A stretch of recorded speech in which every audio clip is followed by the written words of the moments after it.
எல்லாரும் பைபிள் எடுத்துகிட்டு வந்தீங்களா? ரெண்டையும் கொண்டு வந்தேன்றவங்க ராமேன்னு சொல்லுங்கள். Very good. எடுத்துகிட்டு வந்து அப்படி சும்மா வச்சுக்கிட்டாதீங்க. டைரி அப்பமா அழுவும், என்னை பார்த்தும் பார்க்காம இருக்கேப்பா அப்படின்னு சொல்லும். அதனால் டைரி கொண்டு வந்தவங்க டைரி அப்படியே வச்சிடாம நோட்ஸ் எடுக்கணும். தொடர்ந்து ஆண்டவருடைய வார்த்தையை நல்ல உன்னிப்பாக கவனிக்கணும். நான் நோட்ஸ் எடுக்க சொல்கிறது சும்மா சொல்லலை, ரொம்ப பிரயாசம் எடுத்து வேத வாக்கியங்களை விளக்கி தரும்படி அதை பகுத்து போதிக்கிறதுக்கு ரொம்ப பிரயாசம் எடுக்கிறோம். அதை நீங்கள் எழுதினா தான் அது மனசில் நிற்கும். அது மனசில் நின்னா பெரிய பலனை கொண்டு வரும். அதனால் அது எழுதுறது ஒரு நல்ல பழக்கம். கிட்டத்தட்ட எல்லாருமே அந்த பழக்கத்துக்குள்ளே வந்துட்டீங்க, ரொம்ப சந்தோஷம். இப்போ சமீபத்தில் என்ன நடக்குதுன்னா எனக்கே சந்தோஷமாக தான் இருக்குது. கல்யாணம் பண்ண வர பிள்ளைங்க டைரி எடுத்துகிட்டு வர்றாங்க. ஆமாம், இப்போ சமீபத்தில் 3 கல்யாணம் நடந்துச்சு. 3 கல்யாணத்துலேயும் மாப்பிள்ளை டைரியோடு தான் உட்காந்துருந்தார், பொண்ணு டைரியோடு உட்காந்தாங்க. எனக்கு என்ன ஆச்சரியன்னா, சமீபத்தில் போன வாரம் ஒரு கல்யாணம் நடந்துச்சு. இந்த பொண்ணு வந்து நம்ம சர்ச்சு இல்லை, வேறு சர்ச்சு பொண்ணு. இந்த பையன் சொல்லி அந்த பொண்ணுமே டைரி எடுத்து வந்திருக்கான். 2 பேரும் கல்யாணத்தில் நோட்ஸ் எடுத்துருக்காங்க. எனக்கே ஆச்சரியமாயிடுச்சு. பரவாயில்ல, அப்போ ஆண்டவருடைய வார்த்தையை இவ்வளோ சீரியஸாக எடுக்க பழகியிருக்காங்கன்னு நினைக்கும் போது ரொம்ப சந்தோஷமாக இருக்குது. டைரியில் எழுதுனா எல்லாம் சரியாயிடுமான்னு பேச வேண்டாம். டைரியில் எழுதுறது ஒரு நல்ல பழக்கம், ஒரு ஆசீர்வாதமான ஒரு பழக்கம். அதை எழுதி பின்பு தியானிப்பதற்கும் அந்த நோட்ஸுக்கு பின்னால் போய் ரிவைஸ் பண்ணுறதுக்கு ரொம்ப பிரயோஜனமாக இருக்கும். அதனால் தேவனுடைய வார்த்தையை விழிப்போடு கவனிங்க. பிரசங்கியார் இங்கே தான் இருக்கிறாரு. பிரசங்கியார் வந்து ஆவியில் இல்லை. அதனால் நீங்கள் ஆவிக்குள்ளே போயிடாதீங்க. எல்லாரும் பிரசங்கியாரை பார்த்து சொல்கிற வசனங்களை குறிப்பிடுங்க. சுற்றி சுற்றி சுற்றி எல்லா இடத்துலையும் டிஸ்பிளே போட்டிருக்கோம். எதுக்குன்னா நீங்கள் அதை பார்த்து விளங்கி கொள்ளணும், கவனிக்கணுன்றதுக்காக நோட்ஸ் எடுங்க. கூடுமான மட்டும் எல்லா தலைப்புகளை நோட்ஸில் வெளியிடுகிறோம். அதை நீங்கள் பார்த்து நீங்கள் ஃபாலோ பண்ணும்படி அன்பாய் கேட்டுக்கொள்கிறேன். கர்த்தருடைய நாமம் மகிமைப்படுவதாக. நம்ம தொடர்ந்து அதே செய்தியை தான் கவனிக்க போகிறோம். எதை பற்றி சமீபமாக பேசிக்கொண்டே இருக்கிறோம்? வெரி குட், ஞானத்தை பற்றி பேசுகிறோம். தாவீது தன் குமாரனாகிய சாலமோனுக்கு ஆசீர்வாதமாக சொன்ன வார்த்தை, கர்த்தர் உனக்கு ஞானத்தையும் விவேகத்தையும் கர்த்தர் உனக்கு அருளி செய்வாராக அப்படின்னு அவர் ஆசீர்வதித்தார். இதை நம்ம ஜூன் மாதத்தின் வாக்குத்தத்த செய்தியிலிருந்து அப்படியே ஆரம்பித்து பேசிகிட்டு இருக்கோம்.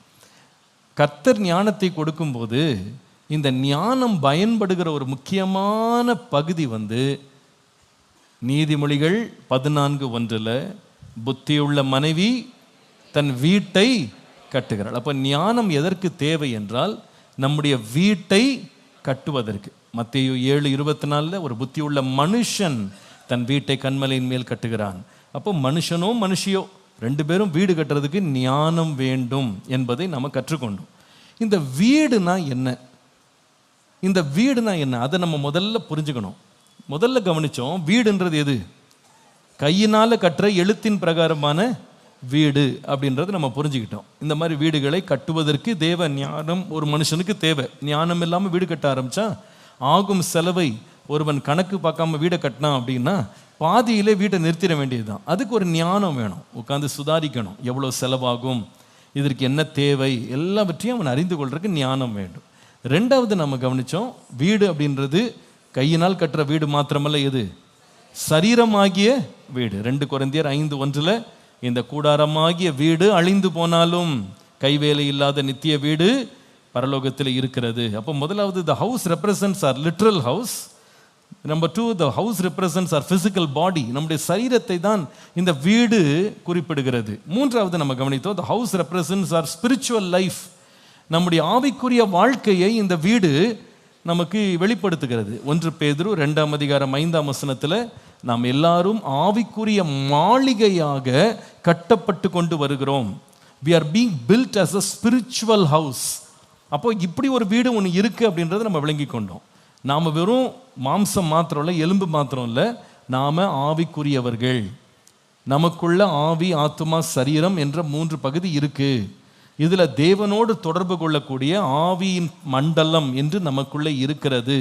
இதை நம்ம கவனித்தோம். இதை ஒரு மாளிகையாக கட்டி எழுப்ப நாம் என்ன செய்யணும் அப்படின்னு ABC சொல்லி கொடுத்தேன். நேற்றுக்கு D கூட போனேன் யூத் மீட்டிங்கில். நீங்கள் D பார்க்கணுன்னா நீங்கள் தயவுசெய்து யூத் மீட்டிங் செய்தி கேளுங்க, அதில் உங்களுக்கு புரியும். ABC சொல்லுங்கள். ஆவிக்குரிய மாளிகை கட்டுவதற்கு என்ன கட்டணும்? முதலாவது சத்தமாக சொல்லுங்கள், ஆட்டிடியூட். ஆவிக்குரிய சிந்தை கட்டப்பட வேண்டும். சிந்தை ஆவிக்குரியதா மாறணும். மாம்ச சிந்தையிலிருந்து ஆவிக்குரிய சிந்தையா மாறணும். ரெண்டாவது பி ஃபார் பிஹேவியர். ஆமா, நம்முடைய நடக்கை கூட ஆவிக்குரிய நடக்கையா மாறணும். மாம்சத்திற்கு ஏற்ற விதமா நடக்காம ஆவிக்கேற்றபடி நடக்க வேண்டியது அவசியம். மூன்றாவது C for conditioning or control. ஆவிக்குரிய ஒரு கட்டுப்பாடு ரொம்ப அவசியம். ஒழுங்கு முறையில் கட்டுப்படுத்தப்படணும், ஆவிக்குரிய ரீதியில் கட்டுப்படுத்தப்படணும். லாஸ்ட் வீக் இதை பற்றி பேசினேன். ஒரு ஸ்பிரிச்சுவல் பர்சன் எப்படி கண்ட்ரோல்டாக இருக்கணும், எந்தெந்த ஏரியாஸில் நம்ம கண்ட்ரோலாக இருக்கணும்னு பேசினேன். நிறைய பேருக்கு அது ஆசீர்வாதமாக இருந்தது என்று கர்த்தருக்குள்ளே நம்புகிறேன். நேற்றைக்கு பேசும்போது ஆவிக்குரியவர்களுக்கு இருக்க வேண்டிய 4வது காரியம் என்னன்னு கேட்டால் dependence. We need wisdom to build spiritual dependence. ஆவிக்குரியவர்களாக வளர வேண்டுமானால் தேவனை சார்ந்து இருக்க ஞானம் வேண்டும்.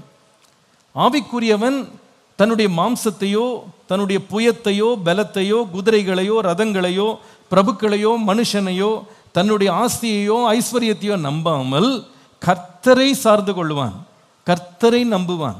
நீதிமொழிகள் 3ஆம் அதிகாரத்தில் நாம் அதை குறித்து வாசிக்கிறோம் இல்லையா? உன் சுய புத்தியின் மேல் சாயாமல் உன் முழு இருதயத்தோடும் கர்த்தரில் எப்படி இரு, நம்பிக்கையாயிரு. உன் வழிகளிலெல்லாம் அவரை நினைத்துக்கொள், அப்பொழுது அவர் என்ன செய்வார், பாதைகளை செவ்வையாக்குவார் அப்படின்னு சொல்லி பார்க்குறோம் இல்லையா?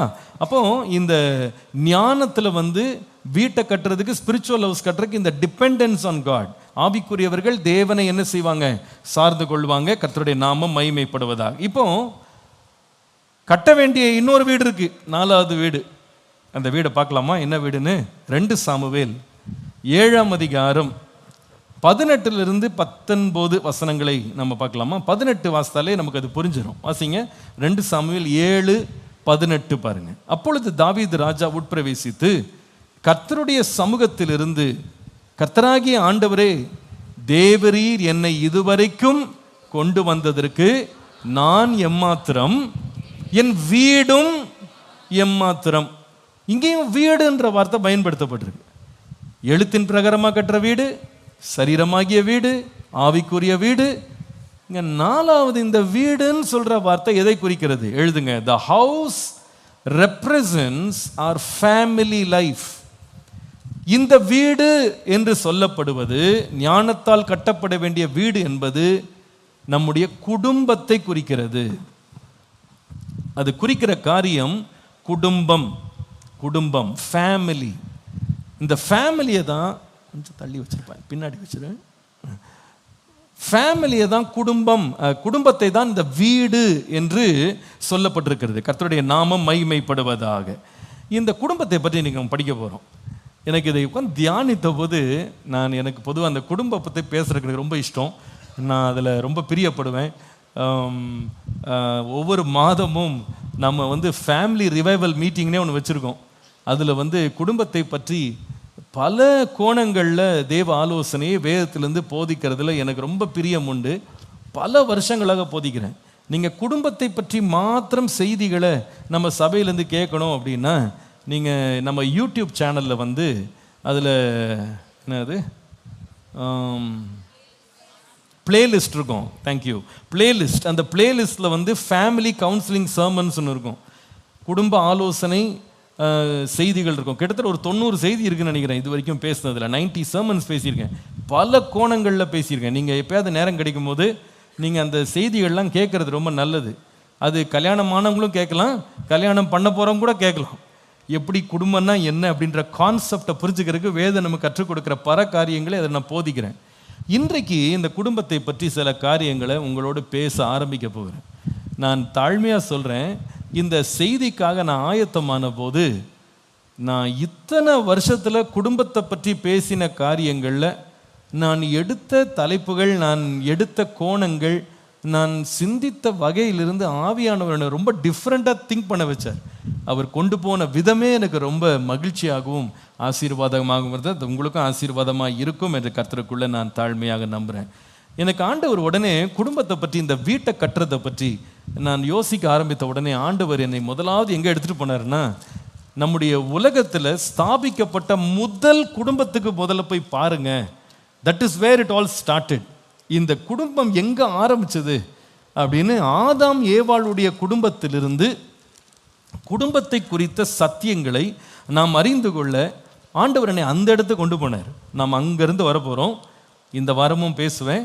கர்த்தருக்கு சித்தமானால், கர்த்தருடைய வழி நடத்தினா நான் ஆரம்பித்த செய்தி இன்னைக்கு முடியாது நான் நம்புகிறேன். அது தொடரும்.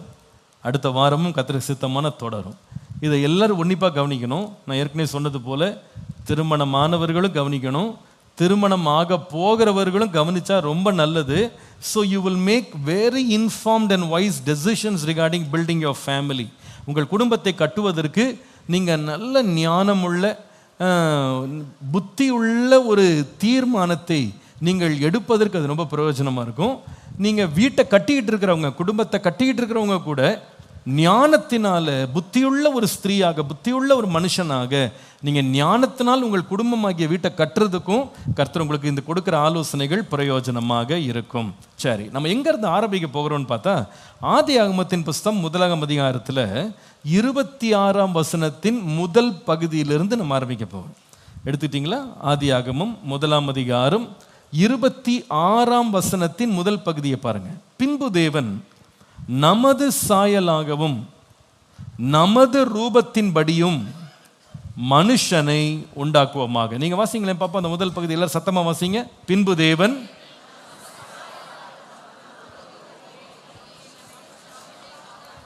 கொஞ்சம் சத்தமா வாசிங்களேன். நான் வாசிக்க சொல்றதுக்கு ஒரு காரணம் இருக்கு. வாயத்திலிருந்து வாசிக்கிறது நல்லது. வாசிங்க பார்ப்போம். பின்பு தேவன் நமது சாயலாகவும் நமது ரூபத்தின்படியேயும் மனுஷனை உண்டாக்குவோமாக. Please write it down. Number 1, குடும்பமாகிய வீட்டை கட்டுவதற்கு முதல் படி என்னவென்றால், become a replica of the creator. சிருஷ்டிகரை போல மாற வேண்டும். ஸ்பெல்லிங் பாருங்க, தமிழ் ஸ்பெல்லிங். சிருஷ்டிகரை போல மாற வேண்டும். சிருஷ்டிகரை போல மாற வேண்டும். இங்க போட்டிருக்க ஸ்பெல்லிங் தப்பா இருக்கு, நீங்க அதை கரெக்ட் பண்ணிடுங்க. சிருஷ்டிகரை போல மாற வேண்டும். இங்க பாருங்க, ஆண்டவர் குடும்பத்தை ஆரம்பிக்கிறதுக்கு, குடும்பத்தின் முதல் மனிதன் அவன் குடும்பத்தில் கால் வைக்கிறதுக்கு முன்னால ஒரு முக்கியமான வார்த்தையை அந்த மனுஷனை பற்றி பேசினார். என்ன சொன்னார் தெரியுமா? அவன் எந்த சாயலாக, எந்த ரூபத்தின்படி இருந்தான் என்றால், தேவனுடைய சாயலாக. எல்லாரும் சொல்லுங்க, யார் சாயல்? தேவனுடைய சாயலாக, தேவனுடைய ரூபத்தின்படி அவன் இருந்தான். 27ஆம் வசனத்தை பாருங்களேன். ஆதியாகமம் 1:27. இதே காரியம் திரும்ப வாசிக்கிறோம். தேவன் தம்முடைய சாயலாக மனுஷனை சிருஷ்டித்தார், அவனை தேவ சாயலாகவே சிருஷ்டித்தார். சொல்லிட்டு ஆணும் பெண்ணுமாக. அப்போ இந்த மனுஷன் என்று சொல்லப்படுகிற வார்த்தை ஆணையும் பெண்ணையும் உள்ளடக்கிய காரியம். மனுஷன் அப்படின்ற வார்த்தையினுடைய சரியான ஹீப்ரு டெரிவேட்டிவ் ஹியூமன் கைண்ட், மனித வர்க்கம் என்று அது அர்த்தம் கொள்ளப்படுகிறது. அப்போ மனுஷ வர்க்கத்தை அல்லது மனித பிறவியை ஆண்டவர் தேவ சாயலாக, அவருடைய ரூபத்தின்படி தேவன் உண்டாக்கினார். அதை, இந்த மனுஷ வர்க்கத்தை அல்லது மனித பிறவியை ஆணும் பெண்ணுமாக மனுஷன் உண்டாக்கல. யார் உண்டாக்குனா? தேவன் உண்டாக்கினார். ஆதாம் தான் மனைவியை உண்டாக்கல, தேவன் தான் உண்டாக்கினார். அப்போ ஆணாக இருந்தாலும் சரி, பெண்ணாக இருந்தாலும் சரி, எந்த மாதிரி நம்ம இருக்கணும் அப்படின்னு கேட்டா, நம்மை சிருஷ்டித்த தேவனை போலவே இருக்க வேண்டும். நம்ம சிருஷ்டித்த தேவனை போலவே இருக்க வேண்டும். இதை குறித்து நான் முதல்ல கொஞ்சம் உங்களை கொண்டு போக விரும்புகிறேன். இது ரொம்ப முக்கியமான ஒரு சப்ஜெக்ட். பாருங்க, குடும்பத்தை கட்ட விரும்புகிறவங்க, குடும்பமாகிய வீட்டை கட்ட விரும்புகிறவங்களுக்கு முதலாவது ஒரு டிரான்ஸ்ஃபர்மேஷன் தேவை. என்ன டிரான்ஸ்ஃபர்மேஷன் தெரியுமா? We need to become a replica of God himself. நாம் தேவனுக்கு இணையான ஒப்பான சாயல் உள்ளவர்களாய் நாம் மாற வேண்டும். அந்த ரூபத்தில் நம்ம மாற வேண்டும். இது என்ன? வாட் இஸ் திஸ் சாயல்? இந்த சாயல்னா என்னங்க? இந்த தேவனுடைய ரூபம், தேவ சாயல்ல மனுஷன் உண்டாக்கப்பட்டான்னு போட்டிருக்கு. அது என்ன அது அப்படின்னு பார்த்தீங்கன்னா, சில வசனங்களை மாத்திர காண்பிக்கிறேன். பிலிப்பியருக்கு எழுதின நிருபம் 2ஆம் அதிகாரம் 7ஆம் வசனத்தில் பார்க்கும்போது நம்முடைய இரட்சகராகிய இயேசு கிறிஸ்து அவர் என்ன செய்தார்னா, தம்மை தாமே வெறுமையாக்கி அடிமையின் ரூபம் எடுத்து மனுஷ சாயலாக மாறினார். இவர் யார் என்றால் நித்திய பிதா, இவர் நித்திய தேவன். அவர் கொடுக்கப்பட்ட நாமத்தை பாருங்க. அவருக்கு என்ன நாமம் இருக்கும்? ஏசாயா 9:6-7 என்ன நாமம்?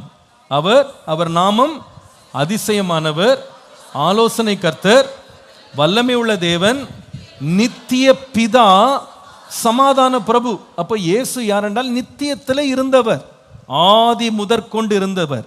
யோவான் 1:1 வாசிங்க. யோவான் 1:1, ஆதியிலே வார்த்தை இருந்தது, அந்த வார்த்தை தேவனிடத்தில் இருந்தது, அந்த வார்த்தை தேவனாய் இருந்தது. 2ஆம் வசனம், அந்த வார்த்தை என்ன செய்தது? அவர் ஆதியிலே தேவனோடு இருந்தார். வாசிங்க இப்ப 3ஆம் வசனம், அந்த சகலமும் அவர் மூலமாய் உண்டாயிற்று, உண்டானது ஒன்றும் அவராலே அல்லாமல் உண்டாகவில்லை. 4ஆம் வசனம், அவருக்குள் ஜீவன் இருந்தது, அந்த ஜீவன் மனுஷருக்கு ஒளியாய் இருந்தது. வாசிங்க இப்ப தொடர்ந்து, அந்த ஒளி இருளிலே பிரகாசிக்கிறது, இருளானது அதை பற்றி கொள்ளவில்லை. தேவனால் அனுப்பப்பட்ட ஒரு மனுஷன் இருந்தான், அவன் பேர் யோவான். அப்படி தொடர்ந்து வாசிக்க. இப்போ இதுல இந்த வார்த்தை என்ன ஆனதுன்னா மாம்சமானது. 18ஆம் வாசிங்க, அதுல அந்த வசனம் வாசிங்க. அந்த வார்த்தை என்ன செய்தது? மாமிசமானது, நமக்குள்ளே என்ன, நம் நடுவில் என்ன செய்தது? மாசமாயிது. பாருங்க, ஆவியாயிருக்கிற தேவன் மனுஷ சாயலாக மாறினார். இதை குறித்து யோவான் எழுதும்போது, நீங்கள் யோவான் எழுதின சுவிசேஷம் 1ஆம் அதிகாரம் 14ஆம் வசனத்தை வாசிக்கும் போது, 1:14 வாசிக்கும் போது, அந்த வார்த்தை மாம்சமாகி கிருபையினாலும் சத்தியத்தினால் நிறைந்தவராய் நமக்குள்ளே வாசம் பண்ணினார், அவருடைய மகிமையை கண்டோம். அவருடைய மகிமையை கண்டோம். ஆவியாயிருக்கிற தேவன் மனித வடிவில், மனித ரூபத்தில் அவர் வெளிப்பட்டார். அவருடைய மகிமையை நம்ம காணும்படி செய்தார். எதற்காக அவர் நம்மை போல மாறினார் தெரியுமா? ஆவியாயிருக்கிற தேவன் மாம்சமாக ஏன் மாறினார் தெரியுமா? அவருடைய மகிமையை காண்பிக்கும்படி. இந்த மகிமையை பார்க்கிற நாம எப்படி இருக்கணும்னு அவர் விரும்பினார்னா, மத்தேயு எழுதின சுவிசேஷம் 5ஆம் அதிகாரம் 48ஆம் வசனத்துல, உங்கள் பிதா பூரண சர்க்குணரா இருக்கிறது போல நீங்களும் எப்படி இருக்கணும்? பூரண சர்க்குணரா. இங்கிலீஷ்ல இது கொடுக்கப்பட்ட வார்த்தை perfect. Even as your father in heaven is perfect, you also shall be perfect. அப்போ மனிதன் எப்படி இருந்தான்? ஆதாமை எப்படி ஆண்டவர் உண்டாக்கி இருந்தார்னா, தேவனை போல உண்டாக்குனார். தேவனுடைய சாயல், தேவனுடைய ரூபம், அவருடைய குணநலன்கள், அவருடைய பெர்ஃபெக்ஷன்ல இந்த ஆதி மனிதன் உண்டாக்கப்பட்டான். பாவத்தினால் என்ன ஆயிடுச்சு? எல்லா மனுஷனும் பாவம் செய்து தேவ மகிமையை என்ன செய்தாங்க? அற்றவர்களாயிட்டாங்க. இப்ப இயேசு விழுந்து போன மனுஷனுடைய சாயல்லே இந்த உலகத்தில் பிறந்தார். அவர்கிட்ட என்ன பார்த்தோம்னா, மனுஷன் முன்னாடி பாவத்தினால் இழந்து போனான் பாருங்க மகிமை. அந்த மகிமை யார்கிட்ட இருந்தது? இயேசுவிடத்தில் வெளிப்பட்டது. இப்போ இதை வெளிப்படுத்திட்டு சொல்றாரு, நான் எதுக்கு வந்தேன் தெரியுமா? உங்களை மீட்கிறதுக்கு மாத்திரம் அல்ல, மீட்டெடுக்கப்பட்ட நீங்க யாரை போல மாறணும்? இப்போ உங்களை ஒரிஜினல் ஆண்டு உண்டாக்குனார் பார்த்தீங்களா? தேவ சாயலின்படி, தேவ ரூபத்தின்படி உங்களை உண்டாக்குனார் பாருங்க. நீங்க இழந்து போன மகிமையோடு நீங்க திரும்ப மாறுறதுக்கு தான் நான் உங்கள் நடுவிலே வாசம் பண்ணுகிறேன். வாசிங்க இப்போ 1 பேதுரு 1ஆம் அதிகாரம் 14-16 வாசிக்கும்போது இந்த டிரான்ஸ்ஃபர்மேஷனை பற்றி அவர் எழுதுகிறார். எப்படி இந்த ஷிஃப்ட் நடக்குதுன்னு சொல்றாரு பாருங்க. 1 பேதுரு 1ஆம் அதிகாரம் 14-16 சேர்ந்தே வாசிக்கலாமா? எழுதிட்டீங்களா? 1 பேதுரு 1:14-16 வாசிங்க. நீங்கள் முன்னே உங்கள் அறியாமையிலே கொண்டிருந்த இச்சைகளின்படி இனி நடவாமல் கீழ்ப்படுகிற பிள்ளைகளாயிருந்து உங்களை அழைத்தவர் பரிசுத்தராய் இருக்கிறது போல நீங்களும் உங்கள் நடக்கைகள் எல்லாவற்றிலையும் எப்படி இருங்க? என்ன அழகா இருக்கு பாருங்க. இப்ப யாரை போல இருக்கணுமா? நாம சொல்லுங்க, தேவனை போல இருக்கணும். அங்க பாருங்க, வசனம் அப்படித்தானே சொல்லுது.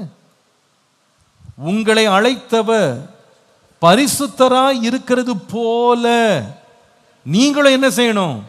எல்லா நடக்கையில் எப்படி ஆயிடணும்? நீங்க பரிசுத்தமா இருக்கணும். நான் பரிசுத்தர் ஆகையால், 16ஆம் வசனம், நான் பரிசுத்தர் ஆகையால் நீங்களும். அப்போ நல்லா கவனிங்க, நிறைய பேர், நான் சொல்கிறது தப்பாக நினைக்காதீங்க, கல்யாணம் பண்ணணும் அப்படின்ன உடனே சில பேர் சொல்லுவாங்க முகத்தில் கல்யாண களை வந்துருச்சுன்னுவாங்க. கேட்டிருக்கீங்களா அந்த மாதிரி பேச்செல்லாம்? அந்த மாதிரி சொல்லுவாங்க. பொண்ணு பார்த்தாச்சு மாப்பிள்ளை பார்த்தாச்சுன்னு உடனே முகத்தில் ஒரு தனி ஷைன் வந்துடும். முகத்தில் ஒரு தனி ஷைன் இருக்கும். கல்யாண வாடை அடிக்குதுன்னுவாங்க. கல்யாண தோற்றம் வந்துருச்சு பொண்ணுக்கு மாப்பிள்ளைக்குன்னுவாங்க. அதுக்கப்புறமா மற்ற டிரான்ஸ்ஃபர்மேஷன்லாம் வரும். எப்படி டிரான்ஸ்ஃபர்மேஷன்னா, கல்யாணம் பண்ண போகிற பையனும் சரி கல்யாணம் பண்ண போகிற பொண்ணும் சரி தன்னுடைய சரீரத்தை தோற்றத்தை அழகுபடுத்துறதுல ரிசர்ச்சில் இறங்கிடுவாங்க. ஆமாம், யார் நல்ல மேக்கப் ஆர்டிஸ்ட் இருக்காங்க, அதுக்குமா பேக்கேஜ் எல்லாம் பேச ஆரம்பிக்கிறாங்க. இப்போ எல்லாம் பேக்கேஜ் தான் ஃபுல்லாக. 10,000 15,000 50,000 இப்போ பேக்கேஜ் இருக்குன்றாங்க. எப்படி நம்ம தோற்றத்தில் அழகாக மாறுறது, எங்கே போய் டெக்கரேட் பண்ணுறது இல்லையா, அதெல்லாம் பண்ணுறாங்க இன்னைக்கு. மணவாட்டி தன்னை அலங்கரித்து கொள்ளுகிறாள்னே பைபிளில் இருக்கு. அதெல்லாம் பயந்துடாதீங்க, செய்யுங்க, அலங்கரிச்சுக்கிடுங்க. ஆனால் மறுரூபம் அப்படின்றது கல்யாணத்துக்கு தோலுக்கு செய்கிறதோட நிறுத்திட்டீங்கன்னா நீங்கள் திருமண வாழ்வில் மகிமையான ஒரு வீட்டை நீங்கள் கட்ட முடியாது. தோலில் நம்ம காண்பிக்கிற முக்கியத்துவத்தோடு ரொம்ப முக்கியம் எதில் காமிக்கணும் அப்படின்னா, நாம பிதாவை போல மறுரூபமாக வேண்டும். என்ன சத்தமே வரமாட்டேங்குது? அதுதான், அது ரொம்ப முக்கியம். ஏனென்றால் நீதிமொழிகள் 31 அதிகாரம் 31 வசனம், நீதிமொழிகள் 31:30, சௌந்தரியமும் வஞ்சனை உள்ளது, அழகும் வீண், கர்த்தருக்கு பயப்படுகிற ஸ்திரீயே புகழப்படுவாள். நம்ம மைண்டு, நம்முடைய ஹார்ட், நம்முடைய லைஃப் எப்படி டிரான்ஸ்ஃபார்ம் ஆகணும் அப்படின்னு கேட்டால் தேவனை போல மாறணும். ஒரு ஃபேமிலியை நீங்கள் கட்டுறதுக்கு டிரான்ஸ்ஃபர்மேஷன் பாடியில் விட in your mind, in your heart. சில பேர் ஃபிசிக்கலாக ரொம்ப ஃபிட்டாக இருப்பாங்க, ஆனால் மைண்ட் டோட்டல் ஷாம்பிள்ஸில் இருக்கும். எண்ணங்கள், சிந்தனைகள், குணங்கள், சுபாவங்கள் தாறுமாறாக இருக்கும். சில பேர் முக தோற்றத்தில் ரொம்ப அழகாக இருப்பாங்க, வசீகரமாக இருப்பாங்க. ஃபோட்டோ பார்த்தவொடனே எல்லாருக்கும் ஆசை வந்துடும். இந்த பொண்ணு ரொம்ப அழகாக இருக்கா, இந்த பையன் ரொம்ப அழகாக இருக்கிறாரு, மாப்பிள்ளை ரொம்ப அருமையாக இருக்கிறாரு, பார்த்த உடனே ஒரு அட்ராக்ஷன் கிடைக்கும். ஆனால் இந்த அழகானவர்கள், நல்ல வசீகரிக்கக்கூடிய தோற்றம் உள்ளவர்கள்லாம் குடும்பம் நடத்தணும்னு போகும்போது பிக் டிசாஸ்டர், பெரிய அழிவு இருக்கும், பெரிய சீரழிவு, பெரிய போராட்டம். ஒரு நாள் கூட வாழ்க்கையை நடத்துறதுல பெரிய பிரச்சனை வந்துடும். 2 பேரும் ஒன்றா வாழ்றது பெரிய போராட்டமாக மாறிடும். இன்றைக்கி பாருங்க, கல்யாணம் அப்படின்னும் போது நான் நீங்கள் இதுக்கெல்லாம் போகாதீங்க நான் சொல்ல. நம்ம உடனே எதுக்கு பிளான் பண்ணுறோம்? எப்போ ட்ரெஸ் வாங்குறது, எப்படி நாம் டெக்கரேஷன் பண்ணுறது, மண்டபத்தை எப்படி டெக்கரேஷன் பண்ணுறது, எப்படி நம்ம வீட்டை டெக்கரேஷன் பண்ணுறது. சில பேர் பாருங்க, கல்யாணம் வந்த உடனே வீடெல்லாம் பெயிண்ட் அடிக்க ஆரம்பிச்சிருவாங்க. தப்பு கிடையாது, வீடை பெயிண்ட் அடிக்க நல்லா சுத்தமாக வச்சுக்கிடுங்க. புது பெட்ஷீட் வாங்கி போடலாம், புது பெட் ஸ்ப்ரெட் வாங்கி போடலாம், ஸ்க்ரீனை மாற்றலாம். இதெல்லாம் நிறைய லிஸ்ட்டில் வச்சுருப்பாங்க. இதெல்லாம் கல்யாண சீசன் வரும்போது எல்லாம் மாற்றணும், புது பாத்திரமாக வாங்கி வைக்கணும், ஓடாத காரியங்களெல்லாம் ஓட வைக்கணும், ட்ரெஸ்ஸை நல்லா வாங்கணும், மேட்சிங்காக வாங்கணும். தப்பு கிடையாது பிரியமானவர்களே. ட்ரெஸ்ஸு மேட்சிங்காக இருக்கிறதுனால ஃபேமிலி சக்ஸஸ்ஃபுல்லாக இருக்கும்னு கனவு காணாதீங்க. This is the least of what you can do for your marriage. உங்கள் குடும்ப வாழ்க்கைக்கு நீங்கள் செய்யக்கூடிய கடைசி காரியமாக இது இருக்கலாம். என்னது? உங்களை அழகுபடுத்திக்கிறது, அழகான வஸ்திரங்களை உடுத்தி கொள்வது, வீட்டை அலங்கரிக்கிறது, நம்முடைய மண்டபங்களை அலங்கரிக்கிறது, ஸ்டேஜ் டெக்கரேஷன், பேக்ரவுண்ட் எப்படி இருக்குன்னு பார்க்கறது. இதெல்லாம் லாஸ்ட். இதெல்லாம் என்னன்னா, ஒரு வீடெல்லாம் கட்டி முடிச்ச பிறகு ஃபைனலாக ஒரு பெயிண்ட் ஜாப் பண்ணுவாங்க பாருங்க, பெயிண்டிங் பண்ணுவாங்கல்ல, அந்த மாதிரி தான். இந்த பெயிண்ட் மேலே வீடு நிற்காது. ஒருத்தர் வீடு கட்டணும் அப்படின்ன உடனே யாருங்க முதல்ல போயிட்டு என்ன கலரில் பெயிண்ட் வாங்கலாம் சொல்லுங்கள், வாங்கிட்டு வந்துடுறேன்னு யாராவது சொல்லுவாங்களா? சொல்லுவாங்க. That's the last thing. அது கடைசி காரியம். ஃபைனலாக பாருங்கள், நம்ம வீடுகள்லாம் இப்போல்லாம் நான் வீடு நிறைய பிரதிஷ்டை பண்ணும்போது அவங்க இன்டீரியர்ஸோடு சேர்ந்து பண்ணுறாங்க. முன்னால் அதெல்லாம் கிடையாது. இன்டீரியர்ன்றது பெயிண்ட் தான் இன்டீரியர். இப்போ ஃபால் சீலிங்ன்றாங்க, கபர்ட்ஸ்ன்றாங்க, என்னென்னமோ சொல்கிறாங்க. ஆனால் இதெல்லாம் எப்போ வருது தெரியுமா? அத்தனை சிவில் ஒர்க்கு முடித்த பிறகு தான், ஃபைனல் தான் இந்த ஃபிட்டிங்ஸ் எல்லாம். ஆனால் நிறைய பேர் இப்போ கல்யாணம்னு பேசின உடனே முதல்ல எதை வாங்குறாங்கன்னா ஃபிட்டிங் தான் வாங்குறாங்க. முதல்ல பெயிண்ட் தான் ஆரம்பிக்கிறாங்க. they want to show that they are looking more beautiful. தங்கள் ரொம்ப அழகாக இருக்கிறாங்க, தங்கள் வீடு அழகாக இருக்குது, இதில் கவனம் செலுத்துகிறாங்க. பிரியமானவர்களே, ஒரு குடும்பம் வெற்றி உள்ளதாய் மாற வேண்டுமானால், ஆண்டவர் ஆதாமை சிருஷ்டிக்க ஆரம்பித்த போது, ஏவாளை சிருஷ்டிக்க ஆரம்பிக்கும் போது ஆரம்பம் எங்கே ஆரம்பிச்சதுன்னா தேவ சாயல்ல, தேவனுடைய ரூபத்தின்படி அவங்கள சிருஷ்டித்தார். பின்பு தான் அவங்கள 2 பேரையும் ஒன்றா கொண்டு வந்தார். நம்முடைய உள்ளான மனுஷனை நம்ம ரெடி பண்ணாமல் திருமண வாழ்க்கை, நம்ம கட்டப்போகிற வீடு ஆட்டோமேட்டிக்காக சரியாயிடும் அப்படின்னு நீங்கள் எதிர்பார்த்தீங்கன்னா பெரிய தோல்வியை தான் நம்ம கண்டுபிடிப்போம். நான் உங்களுக்கு அன்பாக சொல்கிறேன், if you really want to get your marriage, if you want to get ready for marriage, திருமணத்துக்காக நீங்கள் ரெடி ஆகணும்னு பிளான் பண்ணிட்டீங்கன்னா, நீங்கள் வாங்குகிற புடவை, ட்ரெஸ்ஸு, நீங்கள் வாங்குகிற பொருட்கள், இதெல்லாம் ஒரு பக்கம் ஓடிக்கிட்டு இருக்கட்டும். ஆனால் நீங்கள் மிகுந்த அதிகமான நேரத்தையும் கவனத்தையும் பொழுதையும் எதில் செலவழிக்கணும்னா, இந்த மேட்டர்ஸ் ஆஃப் த ஹார்ட், நம்முடைய இருதயத்திற்கு நாம் செய்ய வேண்டிய மாற்றங்களை நாம் ரெடி பண்ணணும். புத்தி சரியில்லாமல் வீட்டை கட்ட முடியாது. திரும்ப சொல்றேன், நம்முடைய மனம் புதிதாகாமல் வீட்டை ஜெயமாய் கட்ட முடியாது. நீங்க ஒரு கணவனா இருக்கலாம், மனைவியா இருக்கலாம், பையனா இருக்கலாம், பெண்ணா இருக்கலாம். நீங்க 2 பேருக்கு எதுக்கு ஃபர்ஸ்ட் ப்ரையாரிட்டி எது கொடுக்கணும் தெரியுமா? ஐ want to become like Jesus. இயேசுவை போல நான் மாற வேண்டும், அவருடைய சுபாவங்கள் எனக்கு வேண்டும், என் குணம் அருமையான குணமாக மாறணும். நீங்கள் அதில் ஃபோக்கஸ் பண்ணி பாருங்கள், உங்கள் ஃபேமிலி ரொம்ப லாங் லாஸ்டிங்காக இருக்கும். உள்ளே இருக்கிற குணம் எல்லாம் பொல்லாததாக இருக்குமானால், நீங்கள் உலகத்தில் கோடீஸ்வர ஒரு திருமணத்தை கூட நடத்தி காமிச்சா கூட அது முடிவு ஜெயமாக முடியாது.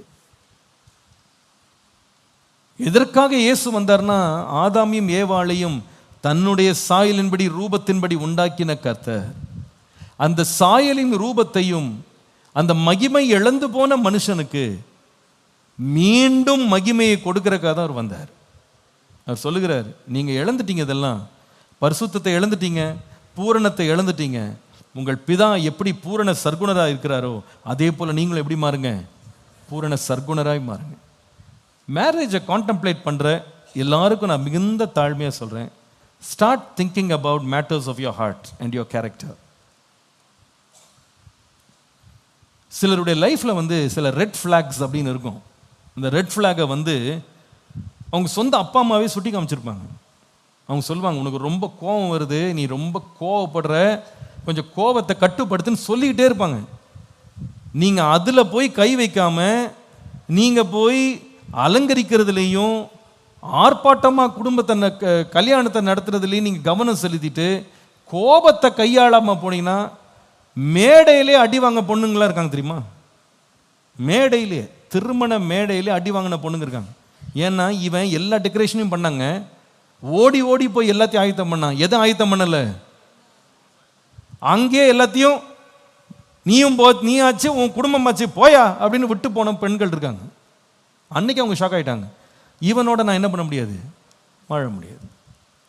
ஏன்னா இவர் சூட் ரொம்ப நல்லா இருக்குது, ஆள் சூட்டு போட்டு சும்மா ஜம்முன்னு நிற்கிறாரு, ஆனால் உள்ள இருக்கிற குணம் எப்படி இருக்கு?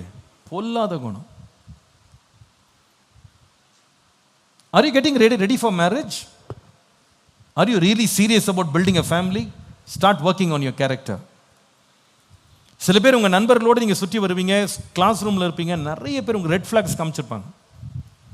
உனக்கு ரொம்ப ஷார்ட் டெம்பர் இருக்குன்னு சொல்லியிருப்பாங்க, உனக்கு பொறுமை இல்லைன்னு சொல்லியிருப்பாங்க, நீ உன் வேலையில் ஜாக்கிரதையாக இல்லைன்னு சொல்லியிருப்பாங்க, நீ யாரையுமே சட்டை பண்ணுறதில்ல, நீ யாருக்குமே அன்பு காட்டுறதில்ல, நீ பகிர்ந்து கொடுக்குற சுபாவம் உனக்கு இல்லை, நீ விருந்தோம்பல் செய்கிறதில்ல, யூ ஆர் வெரி செல்ஃபிஷ், இதெல்லாம் சொல்லிட்டு இருக்காங்களா? ஐ டெல் யூ, உங்கள் வாழ்க்கையை பற்றி உங்களுக்கு தெரியும்.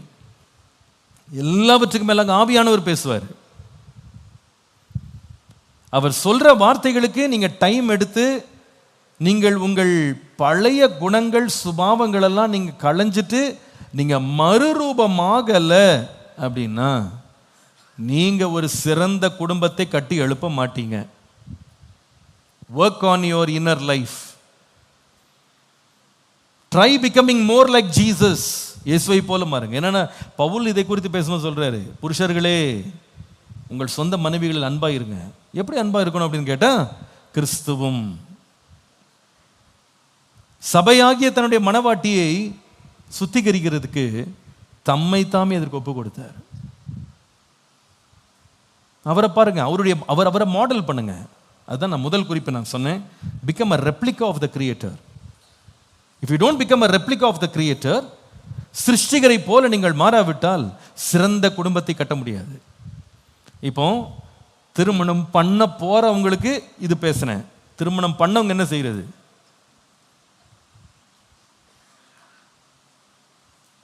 நான் பேசிட்டு இருக்கும்போது உங்களுக்கு தெரியும், ஒரு கணவனாக என் வாழ்க்கையில் புத்தியே சரியில்லைப்பா சார், வீட்டில் கட்ட சொன்னாங்க கட்டிட்டேன். மனைவியாக நீங்கள் சொல்லலாம். சில பேர் இதெல்லாம் எங்கள் வீட்டில் எதுவுமே சொல்லலை, மாப்பிள்ளை நல்லா இருக்காரா, படிச்சிருக்காரா, பிடிச்சிருக்கான், கட்டிக்கோன்ட்டாங்க, அவ்வளோதான். ஆனால் இந்த பேக்கேஜ் 2 பேரும் எதோட வந்தாங்கன்னு கேட்டால் கோபம், எரிச்சல், வைராக்கியம், சண்டை, விரோதம், எல்லா பேக்கேஜோடு உள்ள வந்து இறங்கினாங்க.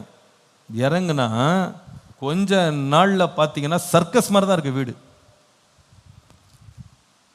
ஒரு நாள் யானை சர்க்கஸாக இருக்குது, ஒரு நாள் புலி வேஷமாக இருக்குது, ஒரு நாள் கரடி வேஷமாக இருக்குது. சர்க்கஸ் தான் இது. இந்த சர்க்கஸை வேடிக்கை பார்க்கறதுக்கு நிறைய பேர் இப்போ சுற்றி வந்து நிற்கிறாங்க. சொந்தக்காரங்க வந்து பார்க்குறாங்க, சபை வந்து பார்க்குது. இன்னைக்கு என்ன பிரச்சனை வரப்போதோ தெரியலையே. இந்த சர்க்கஸ் ஏன் வந்துச்சுன்னா, உள்ள போனது எல்லாம் என்னதான்? மிருக குணம். குணம் மாறல.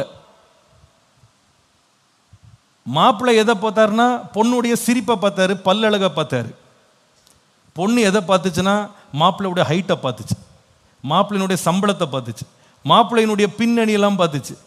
ஆனால் மாப்பிள்ளைக்கு உள்ளே இருக்கிறத யாரும் என்ன பண்ணலை, அங்கே உள்ள எல்லா பொல்லாத குணம் ஃபுல் பேக்கேஜோடு இருக்கு. அந்த பேக்கேஜ் வந்து எப்போ ஓப்பன் ஆகும்னு கேட்டால், புது கொடுத்தனம் போகும்போது எல்லாம் ஒன்று ஒன்றா ஓப்பன் ஆகும். ஐயோயோ ஐயோயோ, என்னங்க ஒரு வாயிலேருந்து இவ்வளோ கெட்ட வார்த்தை வருது? அது பேக்கேஜ் ஏற்கனவே வந்திருக்கேன். உள்ள கூட வரும்போதே வீடு மாற்றும் போதே சேர்ந்தா வந்துச்சு அந்த பேக்கேஜ். அதில் மாற்றம் இல்லை.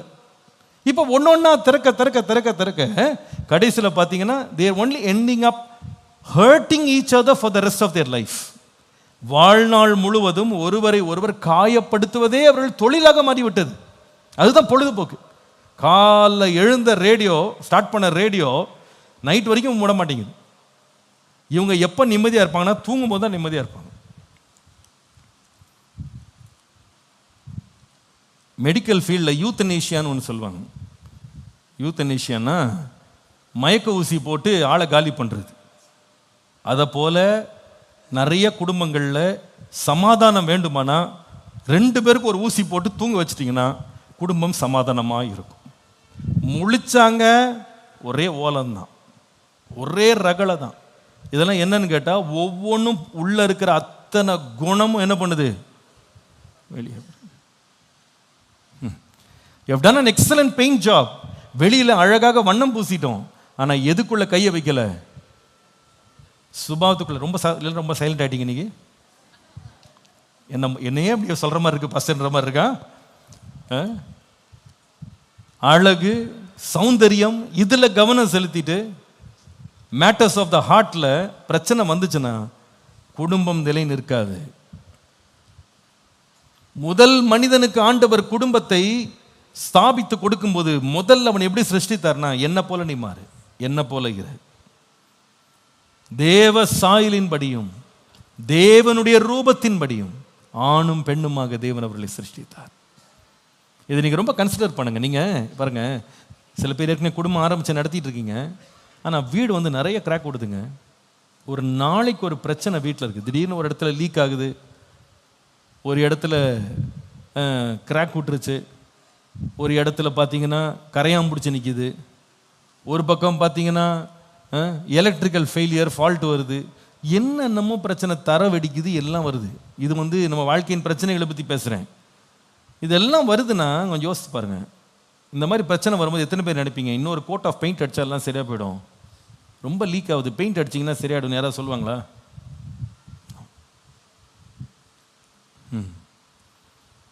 இங்கே பாருப்பா, கவனிங்க. நிறைய குடும்பங்களில் ரொம்ப வேதனையோடு நான் சொல்கிறேன், சில மாப்பிள்ளைகள் பெண்ணிட்ட என்ன சொல்கிறாங்க தெரியுமா? நீ என்னோட தொடர்ந்து குடும்பம் நடத்தணும்னா போய் 5 லட்ச ரூபா வாங்கிட்டு வான்றாங்க. 5 lakhs போய் வாங்கிட்டு வா, 10 லட்சம் வாங்கிட்டு வா. நீங்கள் நினைக்கிறீங்களா 5 லட்சம் கொடுத்த உடனே இந்த குடும்பம் சரியாயிடும்னு நினைக்கிறீங்களா? சொல்லுங்கப்பா.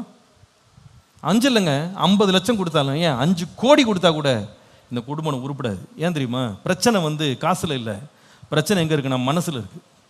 இங்கே ஹார்ட் கரப்டட், ஹார்ட் ஃபுல்லாகவே பண ஆசையில் நிறைஞ்ச பிறகு எவ்வளோ கொடுத்தாலும் கண்கள் காண்கிறதுனால திருப்தி ஆகாது, செவிகள் கேட்கறதுனால திருப்தி ஆகாது. நீங்கள் நினச்சிடாதீங்க இந்த மொத்த குடும்பத்துக்குமே பிரச்சனை 5 லட்சம்னு.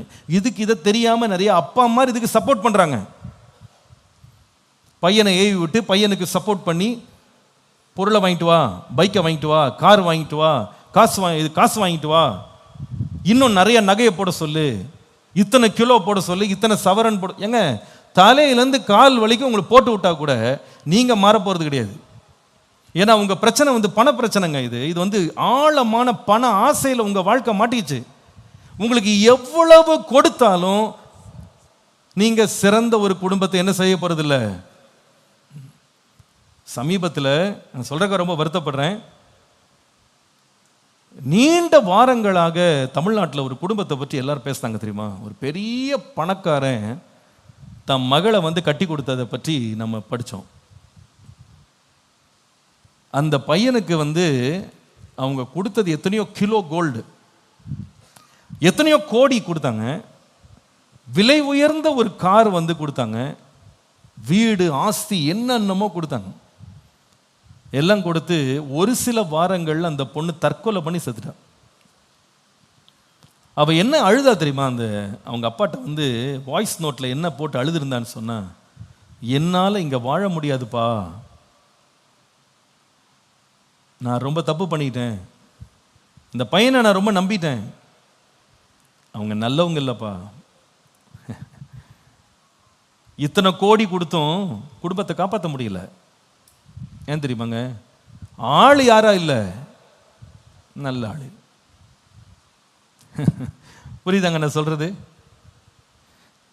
நீங்க நினைக்கிறீங்க உங்க குடும்பத்துக்கு இன்னும் கொஞ்சம் பணம் வந்தா குடும்ப பிரச்சனை சரியாயிடும்னு, சொந்த வீடு வாங்கிட்டா பிரச்சனை சரியாயிடும். இல்லப்பா, சொந்த வீடு இருக்கணும் கூட அவசியம், ரோட்ல கூட ஒருத்தன் வாழலாம். புரியுதா? உங்க மனைவி நல்லா சமைச்சிட்டான்னா என் குடும்பம் சிறப்பாயிடும் சில பேர் நினைக்கிறீங்க. சாப்பாடு பெரிய பிரச்சனை கிடையாது. பக்கத்தில் போய் ஹோட்டலுக்கு போனீங்கன்னா மனைவியை விட அழகாக சமைச்சு நல்ல ருசியாக சமைச்சு வகை வகையாக சமைச்சு போடுறதுக்கு ஹோட்டல் இருக்குது. ஒரு 50 ரூபா எக்ஸ்ட்ரா கொடுத்தா போதும், சாப்பாடு வாய்க்கு வந்துடும். பிரச்சனை சாப்பாட்டில் கிடையாது. சில பேர் நினைக்கிறாங்க என் மனைவி சரியாக சமைச்சிருந்தா நான் ஒழுங்காக குடும்பம் நடத்திப்பேன். உன் பிரச்சனை அது, இட்ஸ் யுவர் ப்ராப்ளம். உனக்கு சகிப்பு இல்லாமல் போயிடுச்சு, உனக்கு அன்பு இல்லாமல் போயிடுச்சு, இரக்கம் இல்லாமல் போயிடுச்சு. உன்னுடைய குணம் கெட்டு போனதுனால நீ நிறைய பிரச்சனைகளை காண்பிக்கிற. பட் அந்த பிரச்சனைகளை எல்லாம் சரி பண்றதுக்கு எவ்வளவு முயற்சி செய்தாலும் it's not going to work. அது செயல்பட எதுவுமே நீங்க செய்ய முடியாது until the real thing has to change. உள்ள இருக்கிறத மாற்றாம வெளியே என்ன நீங்க மேக்கப் பண்ணாலும் நிக்காது.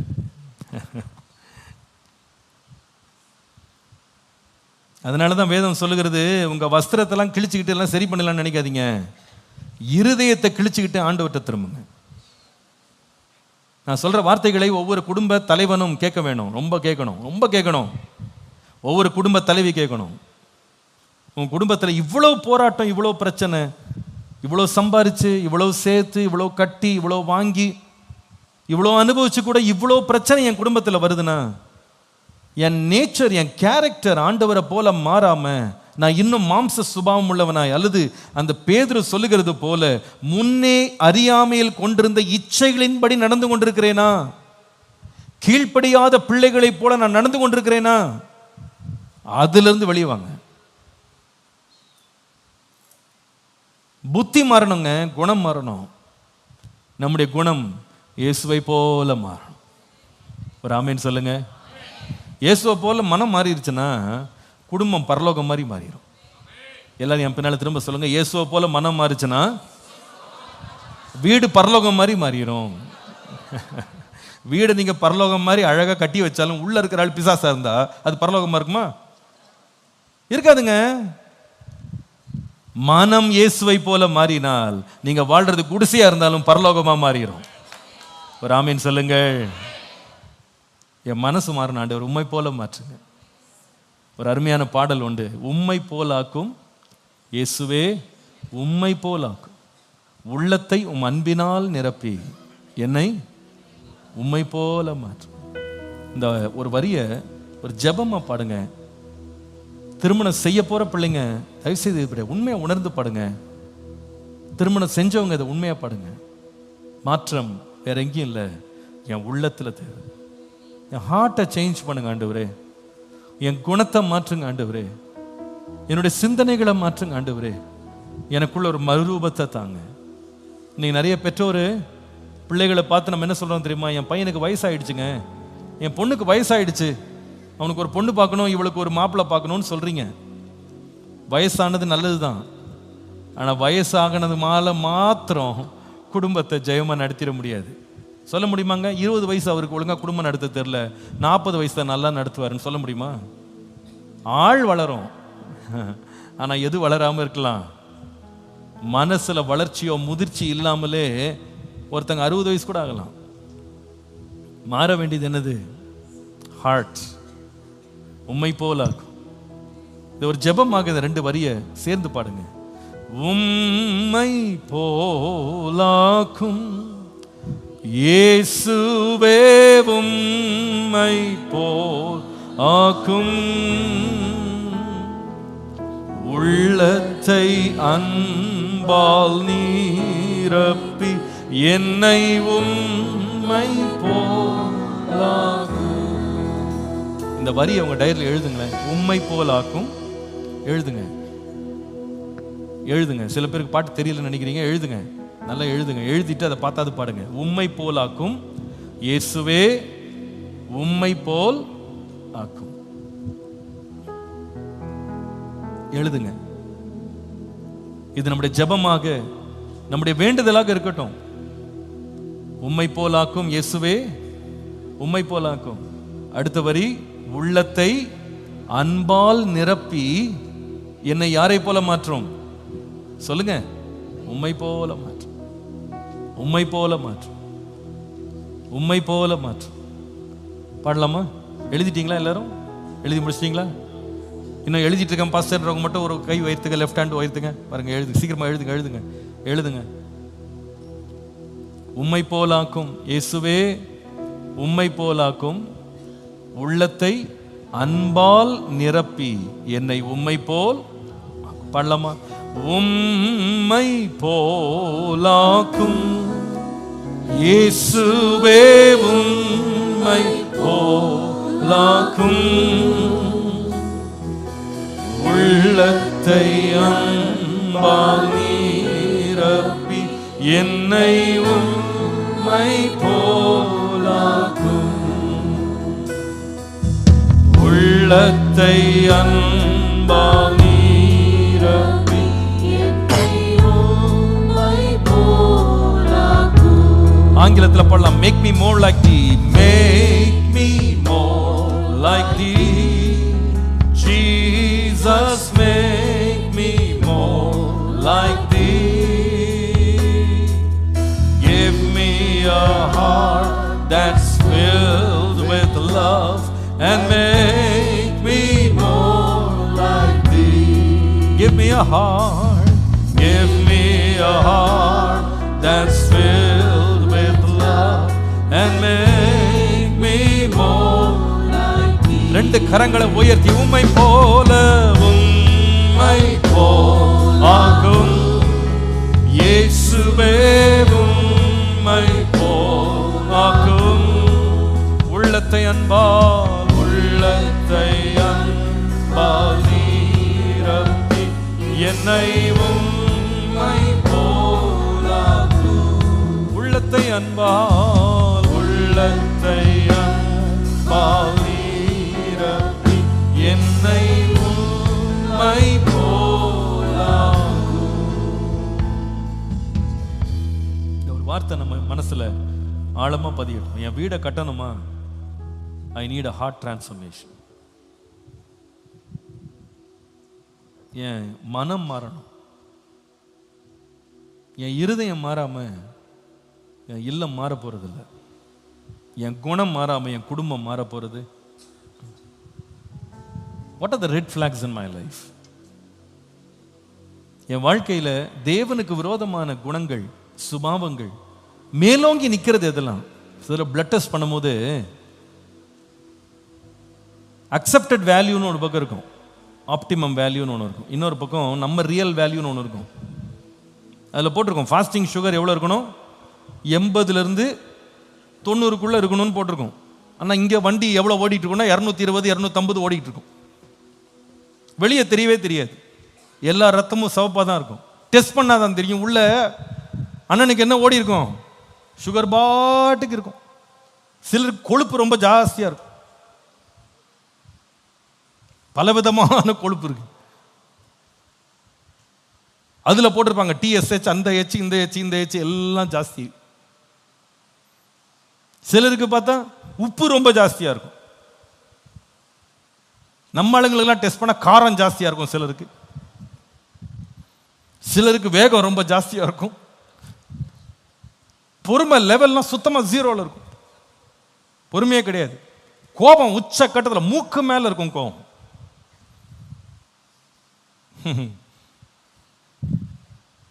டெஸ்ட் பண்ணுங்க, இயேசுவினுடைய லெவல் எவ்வளோ, என் லெவல் எவ்வளோ.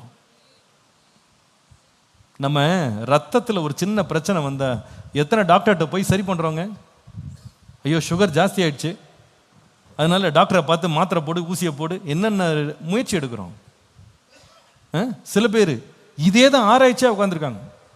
டாக்டரை பார்த்தேன் சரிப்படல, சித்தா போலான் இருக்கேன். ஒருத்தர் யுனானி போக சொன்னாங்க. ஒருத்தர் வந்து அந்த என்னது ஒருத்தர் சொல்கிறார், குதிங்கால நில்லுங்க பாஸ்டர்ன்றார் என்கிட்ட. குதிங்கால் அப்படி நில்லுங்க பாஸ்டர், ஒரு நாளைக்கு 10 நிமிஷம் நில்லுங்க. ஏன்னா அவர் ரிசர்ச் பண்ணாராம். ரிசர்ச் பண்ணி இதனால் எவ்வளோ சுகம் உண்டாகுது. அவரை வந்து சேலஞ்ச் பண்ணல, பட் ஒருத்தருடைய சுகத்துக்காக என்னெல்லாம் ரிசர்ச் பண்ணுறாங்க, உடம்புக்கு எவ்வளோ ரிசர்ச் பண்ணுறாங்க. நம்ம மனசை எவ்வளோ ரிசர்ச் பண்ணியிருக்கோம் சொல்லுங்கள் பார்ப்போம். நம்முடைய குணத்துக்கு எவ்வளோ ரிசர்ச் பண்ணியிருக்கோம். எத்தனை யூடியூப் வீடியோங்க இன்னைக்கு, எத்தனை ஆயிரமா மாதம் செலவு பண்ணி நம்முடைய உடம்பை ஃபிட்டாக வைக்கிறதுக்கு, வியாதிகளை போக்குறதுக்கு, நம்முடைய குறைபாடுகளை நீக்கிறதுக்கு எவ்வளவு நம்ம செலவழிக்க ரெடியாக இருக்கோம். நீங்கள் யோசிக்கிறீங்களா? ஒரு மாதம் 5000 ரூபாய் நம்ம பவுடர் வாங்கி குடிச்சிட்டாப்புல குடும்பம் சரியாயிடுன்னு நினைக்கிறீங்களா? நீங்கள் பவுடர்னா குடிங்க, ஜூஸ்னா குடிங்க, நீங்கள் என்னென்ன சாப்பிடுங்க, ஃபாஸ்டிங்னா எடுங்க, நீங்கள் சீக்கிரம் சாப்பிடுங்க, பின்னால் சாப்பிடுங்க, குடும்பத்தை ஒன்றும் அது சரி பண்ணாது, உடம்பை சரி பண்ணும். ஆனால் உங்களுக்கு ரொம்ப தாழ்மையாக சொல்கிறேன், நம்முடைய குடும்ப வாழ்க்கையை சீரழிக்கிற குணங்களுக்கு நாம கவனம் செலுத்தி ஒரு மறுரூபத்திற்குள்ள போய் இயேசுவை போல நம்ம மாறாவிட்டால் நம்ம வீடுகள் பிழைக்கவே பிழைக்காது. மனுஷனை ஆணும் பெண்ணுமாய் உண்டாக்கினவர் எப்படி உண்டாக்குனார்னா மிருகத்தை போல உண்டாக்கல. அதுக்கு முந்தின வசனம் படிச்சீங்கன்னா மிருகத்தை உண்டாக்கினார். வகை வகையா மீன், வகை வகையா மிருகம், வகை வகையா ஊரும் பிராணி, பறக்கிற பறவை எல்லாம் உண்டாக்குனாரு. மனுஷனை உண்டாக்கும் போது எப்படின்னா உண்டாயிட்டு போ அப்படின்னு விடல, என்ன மாதிரி இரு, பி லைக் மீ, என்னை போல. சொல்லுங்க, யாரை போல இருக்கணும்? 2 கையை உயர்த்தி சொல்லுங்க, ஆண்டவரே என்னை இயேசுவை போல மாற்றுன்னு சொல்லுங்க. Make me like Jesus. இயேசுவை போல என்ன மாற்றுங்கப்பா, உம்மை போல என்ன மாற்றுங்க. இயேசுவை போல மாறிட்டோம்னா நம்முடைய குடும்ப வாழ்க்கை ஜெயமான வாழ்க்கையா இருக்கும். ஹல்லேலூயா. சரி, ஃபர்ஸ்ட் வந்து become a replica of the creator to build a great home. நல்ல குடும்பத்தை கட்டி எழுப்ப சிருஷ்டிகரை போல மாற வேண்டும். 2வது எழுதுங்க, bear rule over the circumstances. சூழ்நிலைகள் மேல் ஆளுகை செய்யுங்கள். நல்ல குடும்பத்தை நடத்த விரும்புகிறவர்கள் ஆதாம் ஏவாளுடைய வாழ்க்கையில் கற்றுக்கொள்ள வேண்டிய 2வது முக்கியமான பாடம், bear rule over the circumstances. இன்னைக்கு நிறைய பேருக்கு மேரேஜ் கவுன்சிலிங் தான். இன்னைக்கு ப்ரீ மேரிட்டல் கவுன்சிலிங் கூட எடுத்துக்கலாம், நீங்கள் போஸ்ட் மேரிட்டல் கவுன்சிலிங் கூட எடுத்துக்கலாம். It's okay, but it's something that the word of God teaches us. இன்னைக்கு திருமண ஆலோசனை மாதிரியே இருக்கலாம், குடும்ப ஆலோசனையாக இருக்கலாம், நல்லது தான். நம்முடைய குடும்பமாகிய வீட்டை கட்டுறதுக்கு ரெண்டாவது ரொம்ப முக்கியமாக கவனம் செலுத்த வேண்டிய இடம் என்னன்னா, நம்மை சுற்றி இருக்கும் சூழ்நிலைகள் மேல் நாம் ஆளுகை செய்ய வேண்டும். வாசிங்க ஆதியாகமம் 1ஆம் அதிகாரம் 26ஆம் வசனத்தின் 2வது பகுதியை கவனிக்க போறோம். அதிலே ஆண்டவர் சொல்லுகிறார் பாருங்க, அவர்கள்னா ஆதாம் ஏவாள், அவர்கள் வாசிங்கப்போம், அவர்கள் சமுத்திரத்தின் மச்சங்களையும் ஆகாயத்து பறவைகளையும் மிருக ஜீவன்களையும் பூமி அனைத்தையும் பூமியின் மேல் ஊறும் சகல பிராணிகளையும் என்ன செய்யணும்? ஆளக்கடவர்கள். ஆதியாகமம் 1:28. ஆதியாகமம் 1:28 வாசிங்க. இந்த குடும்பத்துக்கு ஆண்டவர் கொடுத்த வேலையை பாருங்க. பின்பு தேவன் அவர்களை நோக்கி, நீங்கள் பலுகி பெருகி பூமியை நிரப்பி அதை, இன்னொரு முறை சொல்லுங்க, என்ன செய்யணுமா? அதை கீழ்ப்படுத்தணும். சமுத்திரத்தின் மச்சங்களையும் ஆகாயத்து பறவைகளையும் பூமியின் மேல் நடமாடுகிற சகல ஜீவ ஜந்துக்களையும் வாசிங்க. இப்போ ஆண்டு கொள்ளுங்கள். 3 வார்த்தை எழுதுங்களேன், கீழே மடமடன் எழுதுங்க.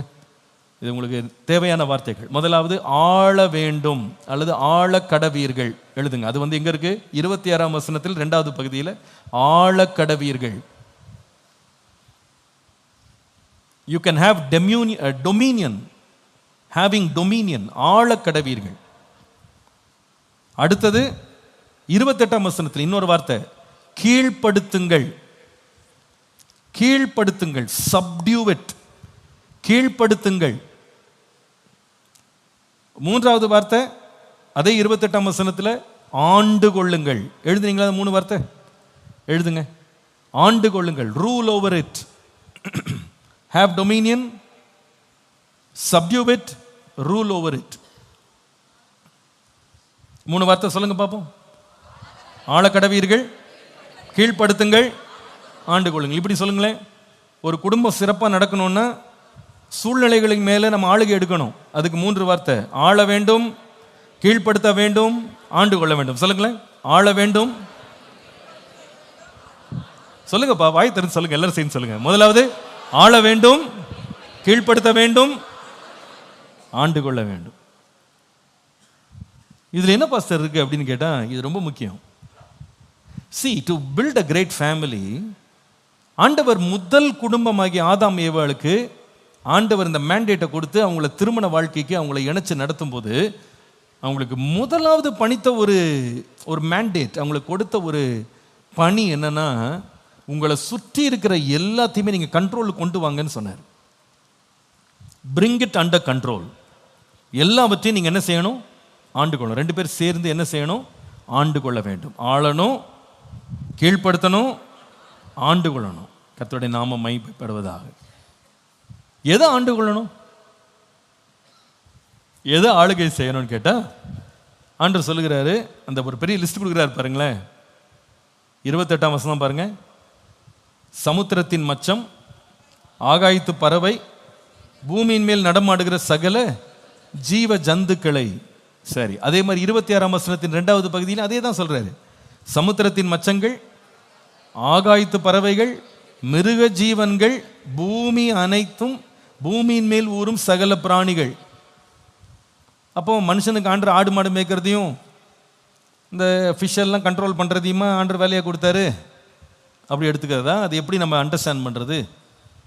ஆளுகை செய்கிறது இது எல்லாத்தையும் ஆண்டுகிடுங்க அப்படின்னு சொன்னார். What does it mean? அப்போ இந்த அனிமல் கிங்டம் சொல்கிறாங்களே, காட்டுக்கு ராஜா சிங்கம்ன்றாங்கல்ல, அந்த மாதிரி நம்ம எல்லாரும் சிங்கம் ஆண்டு வச்சிருக்கிறாரா?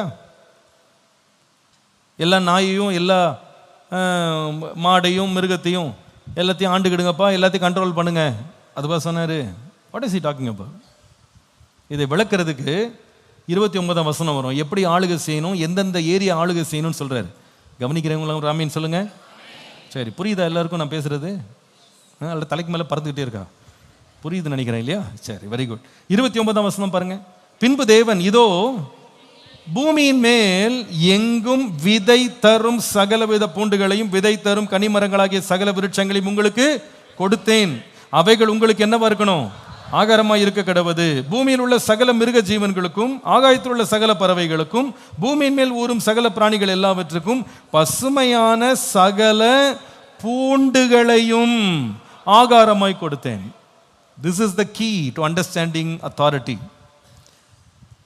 இந்த ரூலர்ஷிப், அத்தாரிட்டி, டொமினியன், ஆளுகை, ஆண்டு கொள்ளுதல், கீழ்ப்படுத்துதல், இதெல்லாம் புரிஞ்சுக்கிறதுக்கு ரொம்ப முக்கியமான சாவி எங்க இருக்குன்னா 29 வசனத்தில் இருக்கு. 29:30 என்ன தெரியுமா? மிருகங்களை ஆளுகை செய்யறது, பூமி ஆளுகை செய்யறதுன்றது பேசிக்கலா ஆகார விஷயங்கள்ல நீங்க கேர்ஃபுல்லா இருக்கணும்ன்றாரு. ஆகாரத்தை ஆண்டு கொள்ளணும். அவர் சொல்றாரு, இது ரொம்ப இன்ட்ரெஸ்டிங்கா இருக்குது. இந்த சப்ஜெக்ட் வந்து 2 வகையான சாப்பாடை பற்றி பேசுறாரு. உங்களுக்கு நான் வித்தியாசத்தை காட்டுறேன் பாருங்க. 29 வசனத்துல மனுஷனுக்கு கொடுத்த சாப்பாடை பற்றி பேசுறாரு. என்ன மனுஷனுக்கு கொடுத்தாரா? விதை தரும் சகலவித பூண்டுகளையும் விதை தரும் கனி மரங்களாகிய சகலவித விருட்சங்களையும் உங்களுக்கு, திரும்ப சொல்லுங்க, சத்தமா சொல்லணும், நீங்க சொன்னாதான் உங்களுக்கு புரியும். வாசிங்க. விதை தரும் சகலவித பூண்டு, விதை தரும். சரி, அப்போ இதுல வந்து any fruit, any herb that has a seed, அது வந்து உங்களுக்கு நான் கொடுத்தேன். ஆனா நீங்க மிருகங்களுக்கு கொடுத்ததை பாருங்களேன். 30 வசனத்துல சகல மிருக ஜீவனும் ஆகாயத்தோட சகல பறவைகளும் பூமி மேல் ஊறும் பிராணிகள் எல்லாவற்றுக்கும் பசுமையான சகல பூண்டுகளையும், அதுல ஏதாவது விதைன்னு ஒரு வார்த்தை இருக்கா? இல்ல. இது எப்படி சொல்லலாம்? All the seeded ones was for man, seedless was for the animals.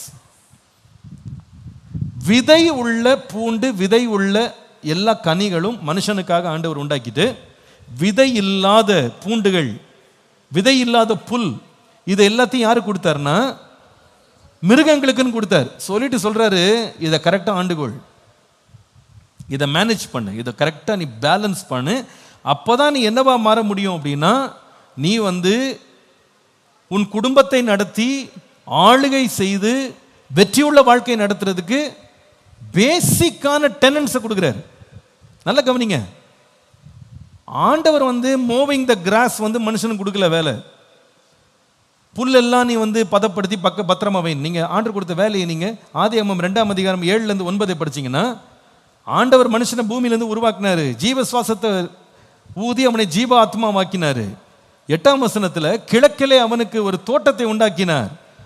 அந்த உண்டாக்கின தோட்டத்தில் மனுஷனை வைத்தார். அதுல 9ஆம் வசனம் பாருங்க. புசிப்புக்கும் பார்வைக்கும் நலவுமான சகலவித விருட்சங்களையும் தோட்டத்தின் நடுவில் ஜீவ விருட்சமாக வைத்து நன்மை தீமை அறியத்தக்க விருட்சத்தையும் பூமியிலிருந்து முளைக்க பண்ணினார். 15ஆம் வசனத்தில் படிக்கும்போது, தேவனாகிய கர்த்தர் மனுஷனை ஏதேன் தோட்டத்தில் அழைத்து கொண்டு வந்து அதை பண்படுத்தவும் காக்கவும், அந்த தோட்டம் ஃபுல்லா யாருக்குன்னு சொன்னா மனுஷனுக்கு மட்டும்தான்.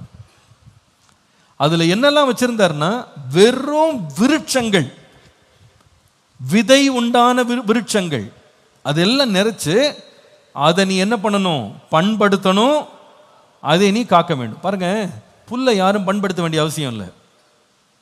எத்தனை பேர் டெய்லி காலையில் எழுந்துச்சு புல்லுக்கெல்லாம் தண்ணி ஊத்திட்டு இருக்கீங்க? சொல்லுங்க பாப்போம். காட்டு செடி, நம்ம ஊர்ல வந்து இந்த கருவாலி மரம்னு ஒன்று இருக்குல்ல, முள்ளு செடி, எத்தனை பேர் காலையில் எழுந்துச்சு போய் தண்ணி எடுத்துன்னு அதில் ஊத்திட்டு இருக்கீங்க? அதுக்கு டெண்டிங்கே தேவையில்லை. அதை யாரும் விதைக்க வேண்டிய அவசியம் இல்லை, அதை யாரும் பராமரிக்க வேண்டிய அவசியமே இல்லை. அது பாட்டுக்கு வளரும், தானா வளருங்க. இந்த தானா வளர்றதெல்லாம் யாருக்கா வச்சிருக்காரா? மிருகத்துக்கு வச்சிருக்காரு. ஆனா மனுஷனுக்குன்னு வரும்போது அவர் சொல்றாரு, விதை உள்ள கனி உனக்கு, விதை உள்ள கீரை எல்லாம் உனக்கு, herbs with seeds, fruits with seeds. இந்த சீட் என்னன்னு சொன்னா தானா விளையாது. அது எப்படி வரும்னு சொன்னா, நீங்க ஆதியாகமம் 8:22 வாசிப்பீர்களானால், ஆதியாகமம் 8:22, பூமி உள்ள நாள் அளவும் விதைப்பும் அறுப்பும். எல்லாரும் சொல்லுங்க, என்ன இருக்குமா? ஆமா, அதுல 4 காரியம் போட்டிருக்கு. விதைப்பு, அறுப்பு, சீதளம், உஷ்ணம், கோடை காலம், மாரி காலம், பகல் இரவு, ஒளிவதில்லைன்னாரு. நம்ம எடுத்துக்க வேண்டிய ஒரு காரியம் என்னன்னா, பூமி இருக்கிற நாள் வரைக்கும் என்ன இருக்கணும்? விதைப்பு இருக்கணும், அறுப்பு இருக்கணும். நல்லா கவனிங்க. எங்கேயாவது ஒரு மிருகம் போய் விதைச்சு அறுவடை செஞ்சு சாப்பிட்றத பார்த்துருக்கீங்களா? பார்க்க முடியாது. நம்ம ஊர்ல நிறைய மாடுகள் இருக்கு இல்லையா, ஆடுகள் இருக்கு, இதெல்லாம் புல் தான் மேயுது. என்னைக்காவது காலையில் போய், ஐயோ நம்ம புல் சாப்பிடணும், நம்ம தண்ணி ஊற்றிட்டு வரலான்னு போடுதா? எங்கேயாவது புல்லை நட்டு வைக்குதா? கிடையாது. புல்லெல்லாம் பச்சையா இருக்கு, வயல்ல விளையிற தானியங்களும் எப்படி தான் இருக்கு, வயல்வெளி எப்படி இருக்குங்க, ஃபீல்டு எப்படி இருக்கும், பச்சை பசேல்னு இருக்கும். ஐயோ பச்சையா புல் இருக்கே, இதே நம்ம சாப்பிடலாம் மனுஷன் என்ன எடுத்து சாப்பிடுவானாங்க? சாப்பிட மாட்டான். அவன் எதை சாப்பிடுவானா, எதை விதைக்கிறானோ அதை தான் சாப்பிடுவான். நல்லா கவனிங்க, இதுல ஒரு முக்கியமான கருத்து இருக்கு. ஒரு குடும்பத்தை நடத்துகிற ஒரு மனுஷனாக கர்த்தர் நம்மை உண்டாக்கி குடும்பத்தை நடத்தணும் அப்படின்னா, முதல்ல சொன்னேன், தேவ சாயலாக உருவாக்கப்பட்டவங்க தான் குடும்பத்தை நடத்த முடியும். ரெண்டாவது, தேவன் அவர்கள் கையிலே கொடுத்திருக்கிறவைகளை ஆளுகை செய்து சூழ்நிலைகளை தங்கள் கட்டுப்பாட்டுக்குள்ள கொண்டு வந்து தானாக விளையும்னு எதிர்பார்க்காம விதைக்க வேண்டிய காலத்தில் விதைச்சிட்டு அறுக்க வேண்டிய காலத்தில் அறுக்கிறதுக்கு சூழ்நிலைகளை தன் கையில் வச்சிருக்கிறவன் தான் குடும்பத்தை நடத்த முடியும். சொன்னது புரிஞ்சுதுன்றவங்க ராமேன்னு சொல்லுங்க. என்ன புரிஞ்சுது? ஒன்றும் புரியலையா? திரும்ப சொல்றேன். யார் ஒரு குடும்பத்தை சிறப்பாய் நடத்த முடியும்னா, விதைக்க வேண்டிய காலத்தில் விதைத்து அறுக்க வேண்டிய காலத்தில் அறுத்து தன்னுடைய சூழ்நிலைகள் மேல் உத்தரவாதம் உள்ளவர்கள் தான் குடும்பத்தை நடத்த முடியும். புல்லு சாப்பிட்ற ஆள் எல்லாம் குடும்பம் நடத்த முடியாது. நான் சொல்றது உங்களுக்கு புரிஞ்சிருச்சுன்னு நினைக்கிறேன். திரும்ப சொல்லுங்க, என்ன சொன்னேன்? ஆமாம், புல்லு சாப்பிட்டு வாழலாம்னு நினைக்கிறவங்களாம் குடும்பம் நடத்த முடியாது. அப்படின்னா அர்த்தம் என்ன தெரியுமா? எந்த உத்தரவாதமே எடுக்காம தானா விளையிறதெல்லாம் நம்ம உட்காந்து சாப்பிட்டுக்கிட்டு உட்காந்துருப்போம்னு நினைக்கிற ஆளுங்க குடும்பத்தை நடத்த முடியாது.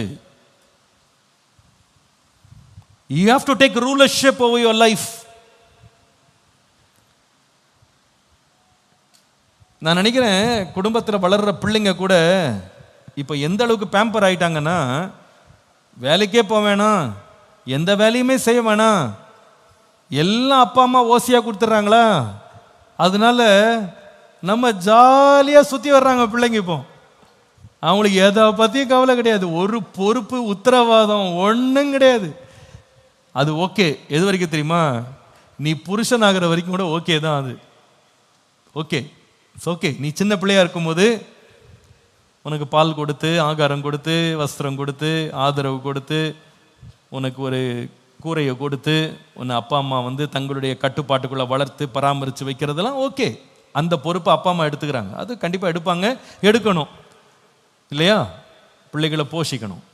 பொல்லாதவர்களாகி நீங்களே உங்கள் பிள்ளைகளுக்கு நல்ல ஈவுகளை, இதெல்லாம் ஓகேப்பா, பிள்ளையா இருக்கிற வரைக்கும் ஓகே. பட் வளருகிற வயதில் if you are not taking responsibility for your own life, you are not fit to be a husband, you are not fit to be a wife.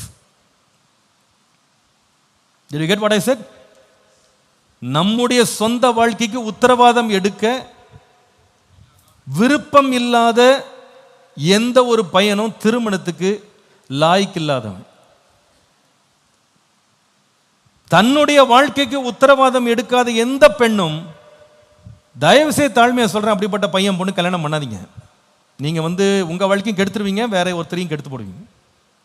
உங்களுக்கும் இந்த கல்யாணத்துக்கும் சம்பந்தமே கிடையாது. நீங்க மாட்டை போல புல்லு சாப்பிட்டு வாழலாம்னு நினைச்சா, ஓசியிலேயே காலத்தை ஓட்டலாம்னு நினைச்சா, உங்களுக்கு குடும்பத்துக்கு சம்பந்தம் கிடையாது. குடும்பம் நடத்தணும்னு பிளான் பண்ணிட்டீங்களா? குடும்பம் நடத்த தகுதி உள்ளவன் யாருன்னா, விதைக்கவும் அறுக்கவும் தோட்டத்தை பண்படுத்தவும் காக்கவும் உத்தரவாதம் உள்ளவனா இருக்கணும். ஒரு ஆமீன் சொல்லுங்கள். ஆமா, மாடு ஆடெல்லாம் கண்டபடி வளர்ற புல்ல, கண்டபடி வளர்ற செடியை உட்காந்து சாப்பிட்டுக்கிட்டு உட்காந்துருக்கும். மனுஷன் கண்டபடி வளர்றதெல்லாம் உட்காந்து சாப்பிட மாட்டான். சாப்பிடுவானாங்க? சாப்பிட மாட்டான். அவன் என்ன பண்ணுவான்னா, கரெக்டாக அந்த சீசனை பார்த்துட்டு கண்ணீரோட கொண்டு போய் விதைக்கிறான். அந்த வயலை போய் பாதுகாக்கிறான். உத்தரவாதம் உள்ளவனா இருக்கிறான். தூக்கம் இல்லாம உட்கார்ந்து பணி செய்கிறான். தன் வயல் மேல கவனமா இருக்கிறான். ஆடு மாடுகளை வளர்க்குறான்னா இரவு மகளாக அதை வேலி எடுத்து காக்குறான். காணாமல் போனதை போய் தேடி போய் கொண்டு வர்றான். தன் வேலையில் ஜாக்கிரதையா இருக்கிறான். அறுவடை காலத்தில் போய் தூங்குகிற சோம்பேறியா இருக்க மாட்டான். அறுவடை வந்துருச்சா உடனே போவான், போய் நின்று சேற்றில் இறங்கி போய் என்ன செய்வான்? வேலை செய்வான், உத்தரவாதம் எடுப்பான். If you don't have the attitude to take responsibility over your life, you are not going to build a great family. குடும்பத்திற்கு உத்தரவாதம் எடுக்கிறவர்கள் தான், தங்கள் சூழ்நிலைகளை கட்டுப்பாட்டுக்குள்ள கொண்டு வர்றவங்க தான் குடும்பம் நடத்த முடியும். இஷ்டத்துக்கு எழும்புறது, இஷ்டத்துக்கு தூங்குறது, இஷ்டத்துக்கு சுத்துறது, இஷ்டத்துக்கு வாழ்றவங்க எல்லாம் வெற்றி உள்ள குடும்பத்தை நடத்தவே முடியாது. ஏன்னா இஷ்டத்துக்கு வளர்றது தானியம் அல்ல. ஒரு கனி மரத்தை வளர்க்கறதுக்கு எவ்வளவு கஷ்டப்படணும் தெரியுமா? அது ரொம்ப கவனிக்கணும். அது நேரம் வரும்போது அதுக்கு மருந்து அடிக்கணும், அது கரெக்டாக தண்ணி ஊற்றணும், அது வேலி அடிக்கணும், பாதுகாக்கணும், சுற்றி கொத்தணும், எரு போடணும். முள்ளு செடிக்கெல்லாம் நீங்கள் இந்த வேலையை செய்ய வேண்டிய அவசியம் இல்லை, புல்லுக்கெல்லாம் நீங்கள் இதை செய்ய வேண்டிய அவசியம் இல்லை. அது தானாக வளரும், அது மாடு சாப்பிட்டு போயிடும். ஆனால் மனுஷன் சாப்பிட்ற எதுவாக இருந்தாலும் அதை ரொம்ப பாதுகாத்து தான் என்ன பண்ணணும்? வளர்த்து எடுக்கணும். That means you can not be left to your self. குடும்பம் நடத்துகிறவங்க இஷ்டத்திற்கு, தன் இஷ்டத்திற்கு விடப்பட்ட பிள்ளையை போல இருக்கக்கூடாது. Take control over your circumstances. எல்லாரும் சொல்லுங்க, என்ன செய்யணும்? Take control over your circumstances. இங்கே பாருப்பா, கவனிங்க, வாலிப பிள்ளைங்க கவனிங்க. இங்கே இருக்கவங்க எல்லாம் யூத்தாக தான் இருப்பீங்க கண்டிப்பாக. இன்னொரு 5-6 வருஷத்துக்கு கல்யாணம் ஆகிடும் அப்படின்னு எதிர்பார்க்குறேன், ஜோம் பண்ணுறேன். சில பேருக்கு இன்னும் சில மாதங்களே கல்யாணம் ஆகணும்னு ஜோம் பண்ணுறேன். It's high time for some of you, for most of you. இப்போ whatever you do, make sure that whatever you do you keep it under your control. அதை சரியாக கைட் பண்ணுறேன், நான் சரியான ஒரு திசையை நோக்கி போயிட்டு இருக்கிறேன்ற ஒரு தெளிவு உங்களுக்கு இருக்கணும். ஏதாவது கொடுங்க, ஏதாவது படிக்கிறேன் அப்படி சொல்லக்கூடாது. What do I want to do with my life? என் வாழ்க்கையை வித் நான் என்ன செய்ய போகிறேன்? என் தரிசனம் என்ன? என்னுடைய வாழ்க்கையின் நோக்கம் என்ன? அதை என் கண்ட்ரோலுக்குள்ளே கொண்டு வரணும். இங்கே பாருப்பா, காலேஜுக்கு போகும்போது கண்ட்ரோல் ஃப்ரீக்காக இருக்கக்கூடாது. எப்படி கண்ட்ரோல்டாக இருக்கணும். மற்றவன் ஊர் சுற்றுவான்ப்பா காலேஜில், அவன் கொண்டு போகிறத பார்த்தீங்கன்னா இவன் படிக்க போகிற மாதிரியே இருக்காது, அப்படி சுற்றுவான். இவன் யாருன்னா வருங்காலத்தில் அவன் குடும்பம்லாம் நடத்தி பழைக்கிற ஆள் கிடையாது. இவன் சும்மா ஊர் சுற்றி பண்ணுறான். இது அப்படியே சுற்றி சுற்றி சுற்றி கல்யாண காலத்தில் மாமனார் கொடுக்க மாட்டாரா, மாமியார் கொடுக்க மாட்டாங்களான்னு காத்துட்டு இருக்கிற ஒரு கூட்டம் ஒன்று இருக்குது. நீ யார் தெரியுமா? தேவன் கட்ட விரும்புகிற ஒரு வீட்டை ஞானமாய் கட்ட வேண்டிய ஒரு மகன், ஒரு மகள். நீ எப்படி வேலை செய்யணும் தெரியுமா? I have to take control of my circumstances. படிக்க போனேன்னா படித்து நல்ல மார்க் எடுக்கணும், வாழ்க்கையில் மேன்மை அடையணும், அடுத்த லெவலுக்கு நான் போகணும், நல்ல நிலைக்கு என் வாழ்க்கையை கொண்டு வரணும். எல்லாம் தானாக வரும், எல்லாம் ஓசியில் வரும்னு நினைக்கவே கூடாது. சில பேர் எக்ஸாம் கூட படிக்காமல் காலையில் எழுந்துச்சு ஜோம் பண்ணிட்டு இப்போ எக்ஸாம் எழுதலாம்னு நினைக்கிறீங்க. இது ஆண்டவரையே பரிகாசம் பண்ணுற மாதிரி. இது ஒரு மனுஷன் எதை விதைக்கிறானோ அதையே அறுப்பான். நீங்கள் விதைங்க. அந்த ஆண்டில் ஈசாக்கு விதை விதைத்தான், கர்த்தர் அவனை ஆசீர்வதித்ததனால் 100 மடங்கு பலன் கொடுத்தார். ஆனால் விதைக்காமலே 100 மடங்குலாம் கிடைக்காது. வேலை செய்யாமலே அறுவடை செய்யலான்றது நடக்காத காரியம். ஒரு தரிசனத்தோட, சொப்பனத்தோட, ஒரு திட்டத்தோட உங்க வாழ்க்கையை வழங்க. B responsible with your life. Responsible. கர்த்தரின் கிருபையாக இந்த ஊழியத்தை ஆண்டவர் நடத்துகிற உத்தரவாதத்தை என்கிட்ட கொடுத்திருக்கிறார். I take it very seriously. ஆண்டவர் கிருபையினால அது ரொம்ப நான் சீரியஸாக நடத்துகிறேன். திட்டம் போடுறேன், யோசிக்கிறேன், இரவு பகலாக உழைக்கிறேன். என்னால் முடிந்த வரைக்கும் நான் எவ்வளோ பிரயாசம் எடுக்க முடியுமோ எடுக்கிறேன். இப்போ பாருங்க, இப்போ என்ன மாதம்? இப்போ ஜூலை மாதம். ஆகஸ்ட் மாதத்துக்கு ஏற்கனவே பிரிண்டிங் கொடுத்துட்டேன். என்ன கொடுத்துருப்பேன் நினைக்கிறீங்க? நேற்றுக்கு அனௌன்ஸ் பண்ணேன், 100 நாளில் வேதத்தை வாசித்து முடிக்க வேண்டும். பிளான் பண்ணி திட்டம் பண்ணி கொடுத்துட்டேன். ஏன் அப்படி செஞ்ச தெரியுமா? இந்த சபையை கர்த்தர் என் கையில் கொடுத்துருக்கிறாரு. நான் எதுக்கு யோசிக்கிறேன்னா, டிசம்பர் மாதத்தில் எக்ஸாம் எழுதுறதுக்கு முன்னாலேயே போர்ஷனை முடிச்சு எல்லாரும் எழுத வைக்கணும், இந்த வருஷம் கட்டாயப்படுத்தணும்னு வச்சுருக்கேன். ஏன் எப்படி யோசிக்கிறேன்? எனக்கு இருக்கிற உத்தரவாதம் அது ஏன் வேலை. நீங்கள் விரும்புகிறபடி நானும் பாஸ்டர் இதெல்லாம் வேணாம் பாஸ்டர், நீங்கள் ஃப்ரீயாக விடுங்க பாஸ்டர் விட்டேன். முள்ளு முழுசு தான் இருக்கும் இந்த இடம் முள்ளா. ஒருத்தரும் வளரவும் மாட்டாங்க, யாரும் பெருகவும் மாட்டாங்க, சபை செத்து போயிடும். ஆனால் நான் என் உத்தரவாதத்தை நான் செய்கிறேன். செய்தால் தான் இந்த ஊழியத்தை காப்பாற்ற முடியும், ஜனங்களை வளர்க்க முடியும், ஜனங்க பெருக முடியும். இது பாருங்க, இப்போ எந்த மாதம்? நான் போன மாதமே ஆரம்பிச்சிட்டேன். அதுக்கு 100 days பிளான் என்ன பண்ணுறது. அதில் 3 லெவல். சின்ன பிள்ளைங்களுக்கு சங்கீதம், நீதிமொழிகள், அதுக்கப்புறமா 4 சுவிசேஷம். இன்னும் அடுத்த லெவல் கொஞ்சம் படிக்கக்கூடியவங்களுக்கு ஆண்டவர் கிருபையினால சங்கீத நீதிமொழிகள் புதிய ஏற்பாடு. மொத்தமாக படிக்க விரும்புகிறவங்களுக்கு சங்கீத நீதிமொழிகள் முழு வேதாகமம் 100 நாளில் படித்து முடிக்கணும். போன வருஷம் 70 நாளில் படிக்கணும்னு சொல்லி போட்டிருந்தேன். நிறைய பேர் என்கிட்ட வந்து சொன்னாங்க, பாஸ்டர் ரொம்ப கஷ்டமாக இருக்குது பாஸ்டர், போர்ஷன் ரொம்ப ஜாஸ்தியாக இருக்குது அப்படின்னாங்க. சரி, மனசில் வச்சுக்கிட்டேன், இந்த வருஷம் வரும்போது அது ஈஸி பண்ணிடலாம். நம்ம 70 நாள்ன்றதை 100 மாற்றிடுவோம், அப்போ ஈஸியாக இருக்கும். 90 நாள் நான் போடும்போது நிறைய பேர் சொன்னாங்க ரொம்ப ஈஸியாக இருக்குது, நாங்கள் படிக்க முடியுதுன்னு. சரி, இந்த வாட்டி இன்னும் கொஞ்சம் கிருபை கொடுத்து 100 மாற்றிடுவோம். 100 நாள் திட்டம் பிரிண்டிங் போயிடுச்சு அது. அதனால் இப்போமே சொல்லிட்டேன், அடுத்த மாதம் எல்லாம் படிக்க ஆரம்பிக்கணும். 100 டேஸில் பைபிளை முடிச்சிடணும். ஆகஸ்ட், செப்டம்பர், அக்டோபர் 3 மாதத்தில் முடிச்சிடணும். அல்லது மேக்சிமம் நவம்பருக்குள்ளே முடிச்சிடணும். டிசம்பர் மாதம் எக்ஸாம் வருது.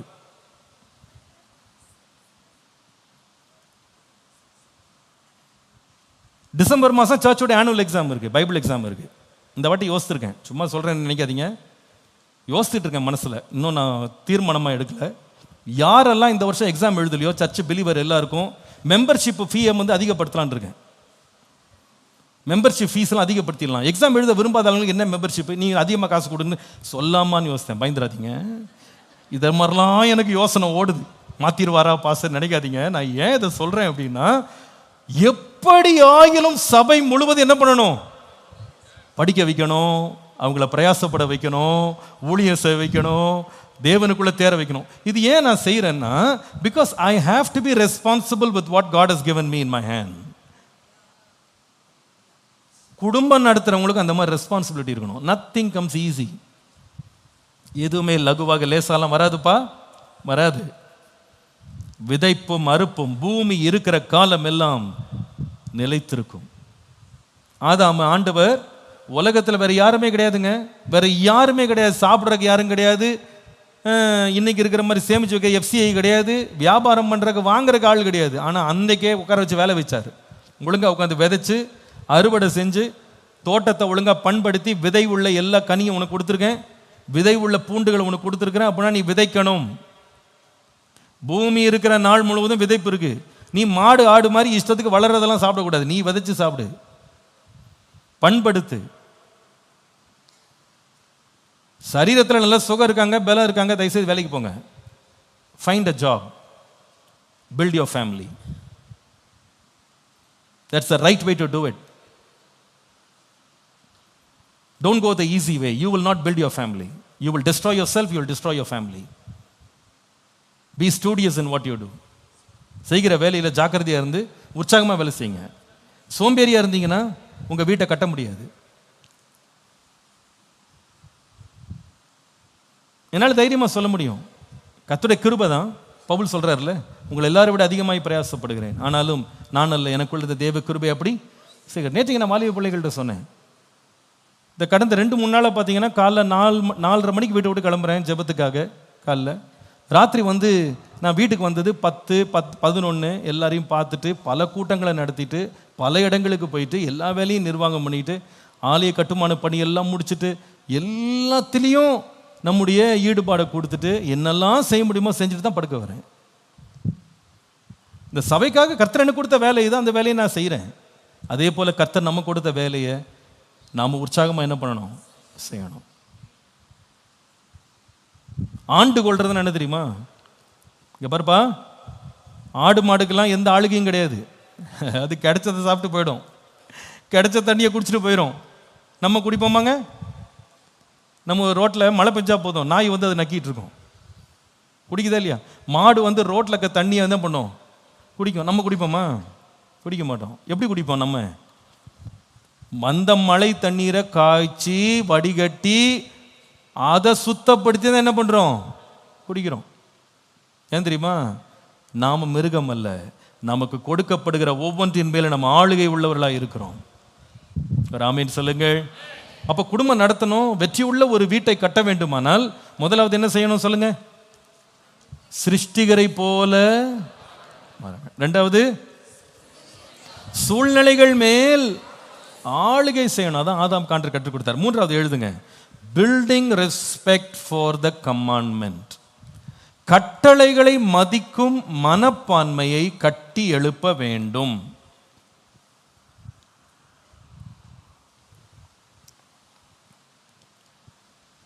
கட்டளைகளை மதிக்கும் மனப்பான்மையை கட்டி எழுப்ப வேண்டும். ஃபவுண்டேஷன்ஸ் ஆஃப் ஃபேமிலி, ஒரு குடும்பத்தினுடைய அஸ்திபாரத்தை பற்றி நான் பேசிக் கொண்டிருக்கிறேன். ஒரு குடும்பம் அஸ்திபாரப்பட்டு நிற்க வேண்டுமானா ஆதாம் ஏவாளுக்கு ஆண்டவர் கற்றுக் கொடுத்த பாடங்கள், முதலாவது, நீ என்னுடைய சாயல்ல என் ரூபத்தின்படி இரு, அப்பதான் குடும்பம் நடத்த முடியும். ரெண்டாவது, சூழ்நிலைகள் மேல நீ ஆளுகை செய்யணும். நீ தோட்டத்தை பண்படுத்தணும், காக்கணும். விதை உள்ள கனிகள், விதை உள்ள பூண்டுகளை மட்டும் உனக்கு கொடுத்துருக்கிறேன், அதை விதைச்சு அறுவடை செய்யணும். அந்த வேலை உனக்கு இருக்கு, ஆளுகை செய்யணும். மூன்றாவது சொல்றாரு, ஆதியாகமம் 2ஆம் அதிகாரம் இப்போ 16-17 வாசிங்களேன் பார்ப்போம். 14-17. தேவனாகிய கர்த்தர் மனுஷனை நோக்கி, நீ தோட்டத்தில் உள்ள சகல விருட்சத்தின் கனியையும் புசிக்கலாம், ஆனாலும் நன்மை தீமை அறியத்தக்க விருட்சத்தின் கனியை நீ புசிக்க வேண்டாம், அதை நீ புசிக்கும் நாளிலே சாகவே. நல்லா கவனிங்க, கல்யாணம் ஆகலை இவருக்கு இன்னும். இப்போ இவர் தனிமையாக இருக்கார். ஆதாம்கிட்ட தான் பேசுறாரு ஆண்டவர். நல்லா கவனிங்க, இன்னும் மனைவி ஆண்டவர் உண்டாக்கலை. நான் அதெல்லாம் அடுத்த வாரம் வரேன். அடுத்த வாரம் இருக்கு, நல்ல சப்ஜெக்ட் இருக்கு. அதனால அடுத்த வாரம் இன்னைக்கு ப்ரிப்பரேஷன் ஃபார் மேரேஜ் தான். திருமணத்துக்காக நம்ம எப்படி ஆயத்தப்படுத்தணும், குடும்ப வாழ்க்கை கட்டுறதுக்கு எப்படிலாம் ஆயத்தமாகணும் தான் இன்னைக்கு பேசிட்டு இருக்கோம். இப்போ தோட்டத்தில் கொண்டு பண்படுத்த காக்க விட்டுட்டு சொல்றாரு, தோட்டத்தில் எல்லாம் புசிச்சலாம் நினைக்காத, நன்மை தீமை அறியத்தக்க ஒரு விருட்சம் ஒன்று இருக்கு, ஒரு மரம் இருக்கு, அதோட கனியை நீ என்ன பண்ணக்கூடாது, சாப்பிடக்கூடாது. சாப்பிட்டா நீ என்ன செய்வாய், சாவாய். அப்போ என்ன சொல்ல வந்தாருன்னா, just because you are alone doesn't mean you can do everything. தனியாய் இருக்கிறேன் என்பதற்காக என்ன வேண்டுமென்னாலும் செய்யலாம் நினைக்காது. எல்லாம் இருக்கு அப்படின்றதுக்காக எல்லாத்தையும் அனுபவிக்கலாம் நினைச்சிடாது. That's not how it works. நமக்கு சுதந்திரமும் நமக்கு வாய்ப்பும் இருக்கு அப்படின்றதுக்காக என்ன வேணாலும் செய்யலாம்னு நினைக்கிறது குடும்பம் அல்ல. குடும்பம் நடத்தணும்னு நினைக்கிறவங்க முதல்ல கொண்டு வர வேண்டியது கட்டுப்பாடுகள், பிரமாணத்திற்கு கீழ்ப்படிய வேண்டும். Because everything works by law. எல்லாத்துக்குமே ஒரு சட்ட திட்டம் என்று ஒன்று இருக்கிறது. இந்த பூமி சுற்றுறதுக்கு அதுக்கு ஒரு சட்டம் இருக்கு, ஆண்டு வச்சிருக்கிறார். இவ்வளவு ஸ்பீட்ல தான் சுத்தணும் அப்படின்னு வச்சிருக்கிறார். ஒரு நாளைக்கு ஒரு முறை தன்னையே சுற்றி வர வேண்டும். 365 கால அத்தனை நாட்கள்ல சூரியனை சுற்றி வர வேண்டும், மொத்தமாக அந்த கோளத்தை அப்படியே சுற்றி வர வேண்டும் அப்படின்னு ஒரு திட்டத்தை, ஒரு லாவை ஆண்டவர் இந்த ஏர்த்துக்கு வச்சிருக்கிறாரு. அப்படி சுற்றி இந்த ஸ்பீடில் சுற்றினாதான் புவியீர்ப்பு சக்தி போன்ற எல்லா சட்ட திட்டங்களும் வேலை செய்யும்.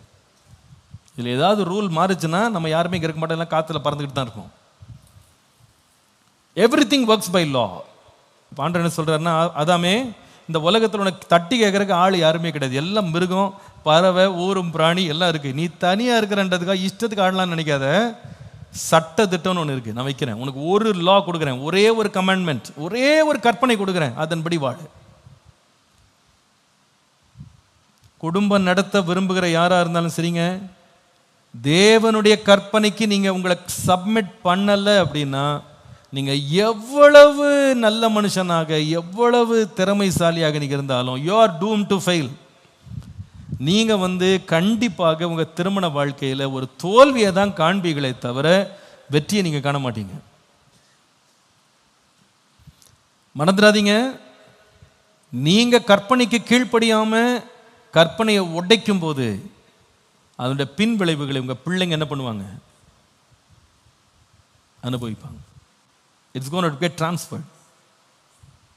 God forbid. ஆண்டவர் கிருபையா இரக்கம் பாராட்டி பிள்ளைகளுக்கு இது போகாமல் இருக்க ஆண்டு கிருபையா காத்துக்கணும், அவ்வளவுதான். இங்க ஆதாம் ஏவாளை பாருங்க, ஒரே ஒரு கற்பனை, 1000 கற்பனை கொடுக்கல, 100 கற்பனை கொடுக்கல, 10 கற்பனை எல்லாம் கொடுக்கல, ஒரே ஒரு கற்பனை கொடுத்தார். அந்த கற்பனைக்கு கூட தன் கட்டுப்பட மாட்டேன்னு ஒரு மனுஷன் சொல்லும் போது அவன் நிலைமை எவ்வளவு பரிதாபமாச்சு பாருங்க. அவன் குடும்ப வாழ்க்கை எவ்வளவு வேதனை. மனைவி வேதனையோடு பிள்ளை பெறுகிறாள், வேர்வை சிந்தி சாப்பிடுறான். விதைச்சு சாப்பிட வேண்டியவன் வேர்வை சிந்தி சாப்பிட்டான். வாழ்ந்திருக்க வேண்டியவன் என்ன செய்தான்? மரணத்தை எதிர்நோக்கி கொண்டிருந்தான். ஏன்பா இந்த நிலைமை அப்படின்னு கேட்டா, தேவனுடைய கற்பனையை நான் மீறினேன். 119 மன்னித்துக் கொள்ளுங்க, நீதிமொழிகள் 6ஆம் அதிகாரம் 23ஆம் வசனம். கட்டளையே விளக்கு, வேதமே வெளிச்சம், போதக சிட்சையே ஜீவ வழி. எல்லாரும் திரும்ப ரொம்ப சத்தமா வாசிங்க. கட்டளையே விளக்கு, வேதமே வெளிச்சம், போதக சிட்சையே ஜீவ வழி. இன்னொரு முறை சொல்லுங்க. கட்டளையே வெளிச்சம், கட்டளையே விளக்கு, வேதமே வெளிச்சம், போதக சிட்சையே. மறந்துடாதீங்க. If you want to really build a successful home, please understand, it's all based on rules and regulations. அதெல்லாம் கற்பனைக்கு உட்பட்டது. இஷ்டத்துக்கு நம்ம இஷ்டத்துக்கு வாழ்ந்தா குடும்பத்தை ஜெயமா நடத்த முடியாதப்பா. ஆதாமின் காலம் முதல் மனுஷனை ஆண்டவர் உண்டாக்கின காலம் முதல் கற்பனையின்றி அவனை இஷ்டத்திற்கு விடல. கற்பனை கொடுத்து தான் அவனுடைய வாழ்க்கையை துவக்கினார். கற்பனை மீறும் போது அதற்கான பின் விளைவுகளை அவன் அனுபவிக்க வைத்தார். குடும்பம் நடத்துறவங்களுக்கு அன்பா சொல்றேன், குடும்பம் நடத்துறதுக்குன்னு கற்பனைகள் இருக்கு. என்ன கற்பனை? புதிய ஏற்பாட்டில் நம்ம வாசிக்கிறோம், புருஷர்களே உங்கள் சொந்த மனைவிகளில் என்ன பண்ணுங்க? அன்பு கூறுங்கள். உங்கள் சொந்த சரீரங்களாக பாவித்தவள் அன்பு கூறுங்க. மனைவிகளே உங்கள் சொந்த புருஷருக்கு எல்லா காரியத்திலும் என்ன பண்ணுங்க? இதெல்லாம் கற்பனை. இந்த கற்பனையை உடைப்பேன்றது நம்முடைய இஷ்டம்.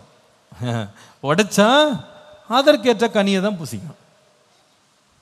2 பேரும் தேவனுடைய கற்பனையின்படி வாழுவதற்கு அர்ப்பணிக்க வேண்டும். அர்ப்பணிக்க வேண்டும். அன்றைக்கு ஆதாமு கொடுக்கப்பட்ட கற்பனையை போல குடும்பத்தை நடத்த கர்த்தர் நமக்கு இன்றைக்கும் கற்பனைகளை கொடுத்திருக்கிறார். ஒரே ஒரு காரியத்தை நிறைய பேச வந்தேன், நேரம் ஆயிடுச்சு. அதனால நான் சில வசனங்களை மாத்திரம் உங்களுக்கு காண்பித்து நான் முடிக்க விரும்புகிறேன். 1 யோவான் 5ஆம் அதிகாரம் 3ஆம் வசனம். 1 யோவான் 5ஆம் அதிகாரம் 3ஆம் வசனம். அங்கே நாம் வாசிக்கிறோம். 1 யோவான் 5:3 இங்கே வாசிக்கிறோம், தேவனுடைய கற்பனைகள் பாரமானவைகள் அல்ல. கடைசி வரி பாருங்க, அவருடைய கற்பனைகள் பாரம். ஆண்டவர் கொடுக்கிற கற்பனை எதுவுமே நம்மளை பாரப்படுத்துறது கிடையாது. 112ஆம் சங்கீதம் 1ஆம் வசனம். 112ஆம் சங்கீதம் 1ஆம் வசனம். கர்த்தருக்கு பயந்து அவருடைய கட்டளைகளில் பிரியமாயிருக்கிற மனுஷன் அல்லது ஆசீர்வதிக்கப்பட்டவன். அவன் ஆசீர்வதிக்கப்பட்டவன். 119ஆம் சங்கீதம் 165ஆம் வசனம். எல்லாருக்கும் தெரிஞ்சிருக்கும். உம்முடைய வேதத்தை நேசிக்கிறவர்களுக்கு மிகுந்த சமாதானம் உண்டு, அவர்களுக்கு என்ன இல்லை? இடரல் இல்லை. தேவன் தம்முடைய வார்த்தையில குடும்பத்தை நடத்த கொடுத்த கற்பனைகளை நாம உடைக்காம நம்ம வாழும்போது நம்ம குடும்பம் எப்படி இருக்கும்? சிதையாம காக்கப்படும். ஒரு ஆமேன்னு சொல்லுங்க. இன்னைக்கு காலையில் அந்த கற்பனைக்கு நான் ஒப்பு கொடுக்குற ஆண்டவரே, 3 காரியம் கற்றுக்கிட்டோம் இன்னைக்கு. How to begin a family. Number 1 சொல்லுங்க, become a replica of the creator. சிருஷ்டிகரை போல மாற வேண்டும். 2வது என்ன செய்யணும்? we have to bear rule over our circumstances. நம்முடைய சூழ்நிலைகளுக்கு மேல் ஆளுகை செய்து கட்டுப்பாட்டிலே கொண்டு வர வேண்டும். 3வது building respect to the commandment. நம்முடைய தேவன் கொடுத்த கற்பனைகளுக்கு நம்ம கனப்படுத்தி அதை மதித்து அதை கை கொள்ள வேண்டும். அப்போ நம்ம கட்டுகிற வீடு எப்படி இருக்கும்? ஞானமுள்ள வீடாக இருக்கும். ஞானத்தினால் வீடு கட்டப்படும். புத்தியுள்ள ஸ்திரீ தன் வீட்டை, புத்தியுள்ள மனுஷன் தன் வீட்டை கன்மலையின் மேல் கட்டுகிறான். தேவனே, உம்முடைய அடியானுடைய வீடு என்றென்றைக்கு உமக்கு முன்பாக இருக்கும்படி அதை ஆசீர்வதி. தாவீது இந்த வார்த்தையை சொல்லி ஜெபம் பண்ணாரு. கவனிங்க, இதோட முடிச்சிடுறேன். தாவீது சொல்லி ஜெபம் பண்ணாரு, என் வீட்டை ஆசீர்வதிங்க ஆண்டவரே, எப்பொழுதும் என் வீடு முன்னாடி இருக்கணும்னு சொல்லி. ஆனால் இந்த மனுஷனுடைய வாழ்க்கை நல்லா போயிட்டு இருந்துச்சு. ஆனால் அந்த மனுஷன் ஒன்னொன்னா கற்பனையை மீற ஆரம்பிச்சார். ஆண்டவர் சொன்னார், நீ ராஜாவாகும் போது அநேக மனைவிகளை சேர்த்து கொள்ளாதுன்னு சொன்னார். ஆனால் இப்போ ராஜாவாச்சே, யாரெல்லாம் அவைலபிளோ எல்லாரையும் கல்யாணம் பண்ணார். ஒன்னொன்னா ரொம்ப வேடிக்கையாக தான் இருந்திருக்கும். அப்பப்போ புது புது வரவுகள், புது மாடல் வந்துகிட்டே இருக்குது உள்ள. பக்கத்து வீட்டில் இருக்க அம்மாவையும் உள்ளே கூப்பிட்டுக்கிட்டாரு. எல்லாம் நல்லா தான் இருந்துச்சு, யாரும் பேசலை. ஏன் தெரியுமா? இவர் யாரு? ராஜா. யாராவது பேச முடியுமா? ஆனால் கற்பனை மாறாது, கற்பனை மாறாது. எல்லாத்தையும் சேர்த்து வச்சுட்டு எவ்வளோ பெரிய அடி வாங்கினா தெரியுமா வாழ்க்கையில்? குடும்பமே சின்ன பின்னமாக போச்சு. சின்ன பின்னம் குடும்பம் பார்த்தீங்கன்னா பிள்ளைங்க லைஃப் எல்லாம் நாசம். இவன் பக்கத்து வீட்டில் இருக்கிற பெண்கள் மேலே ஆசை வச்சு குடும்ப வாழ்க்கையை நாசம் பண்ணி கற்பனையை உடைச்சான். சொந்த பையன் என்ன பண்ணான் தெரியுமா? சொந்த தங்கச்சியின் மேலே ஆசை வச்சுட்டான். என்ன பரிதாபங்க அவன் குடும்பம், அவன் வாழ்க்கை எவ்வளோ நாசம் தெரியுமா? ஒருத்தனை கொலை பண்ணுற அளவுக்கு சொந்த பையன். ஆண்டவர் சொல்கிறார், நீ இதை மறைமுகமாக செஞ்ச, நான் என்ன பண்ணுவேன்? ஊரே தெரிகிற மாதிரி செய்வேன். எதுக்குப்பா உன் குடும்பம் இப்படி சின்ன பின்னமாச்சு? கற்பனையை நிற்கலை, கற்பனையை கை கொள்ளலை. இன்றைக்கி இந்த 3 காரியங்களுக்கு அர்ப்பணிங்க. ஆண்டவரே, என் குடும்பம் நான் கட்டப்போகிற ஒரு வீடாக இருக்கலாம், ஏற்கனவே கட்டி எழுப்பி இருக்கிற வீடாக இருக்கலாம், தாமதித்தாலும் மாறிக்கொள்றதுக்கு ஒரு வாய்ப்பு ஆண்டவர் தர்றாரு. என் வாழ்க்கையுள்ள சீர்கேடுகளெல்லாம் மாற்றிட்டு, ஆண்டவரே நான் உண்மை போல மாறணும்னு கணவனும் மனைவி ஜெபிக்கணும். என் சூழ்நிலைகள் மேல் நான் ஆளுகை செய்து உத்தரவாதம் உள்ளவனாய் வாழணும். ஆண்டவரே, கற்பனையின் மேலே கனம் வைத்து மரியாதை வைத்து உம்முடைய வசனத்தின்படி வாழ கிருபை தாருன்னு கேட்போம். கர்த்தர் கிருபை தருவார். ஜெபம் பண்ணலாமா? கர்த்தருக்கு கொடுக்க வேண்டிய காணிக்கைகளை நாம் எடுத்துக்கொள்வோம். ஜெபிக்கிறேன். ஆண்டவரே, நீர் எங்களுக்கு தந்த ஆசீர்வாதத்திலிருந்து நாங்கள் உமக்கு மனப்பூர்வமாக மகிழ்ச்சியோடு கொடுக்குறோம். ஆண்டவரே, இதை ஆசீர்வதிங்க, பரிசுத்தப்படுத்துங்க, அங்கீகரித்து உம்முடைய நாம மகிமைக்கு எதுவாக எங்களை பயன்படுத்துங்க. இயேசுவின் நாமத்தில் பிதாவே, ஆமென். திருக்கரத்தா தாங்கி என்னை திரு சித்தம் போ நடத்திடுமே. திருக்கரத்தா தாங்கி என்னை திரு சித்தம் போ நடத்திடுமே. குயவன் கையில் ஹல்லேலூயா அனுதினம் நீ வணங்கிடுமே. குயவன் கையில் களிமண்ணாய் அனுதினம் நீ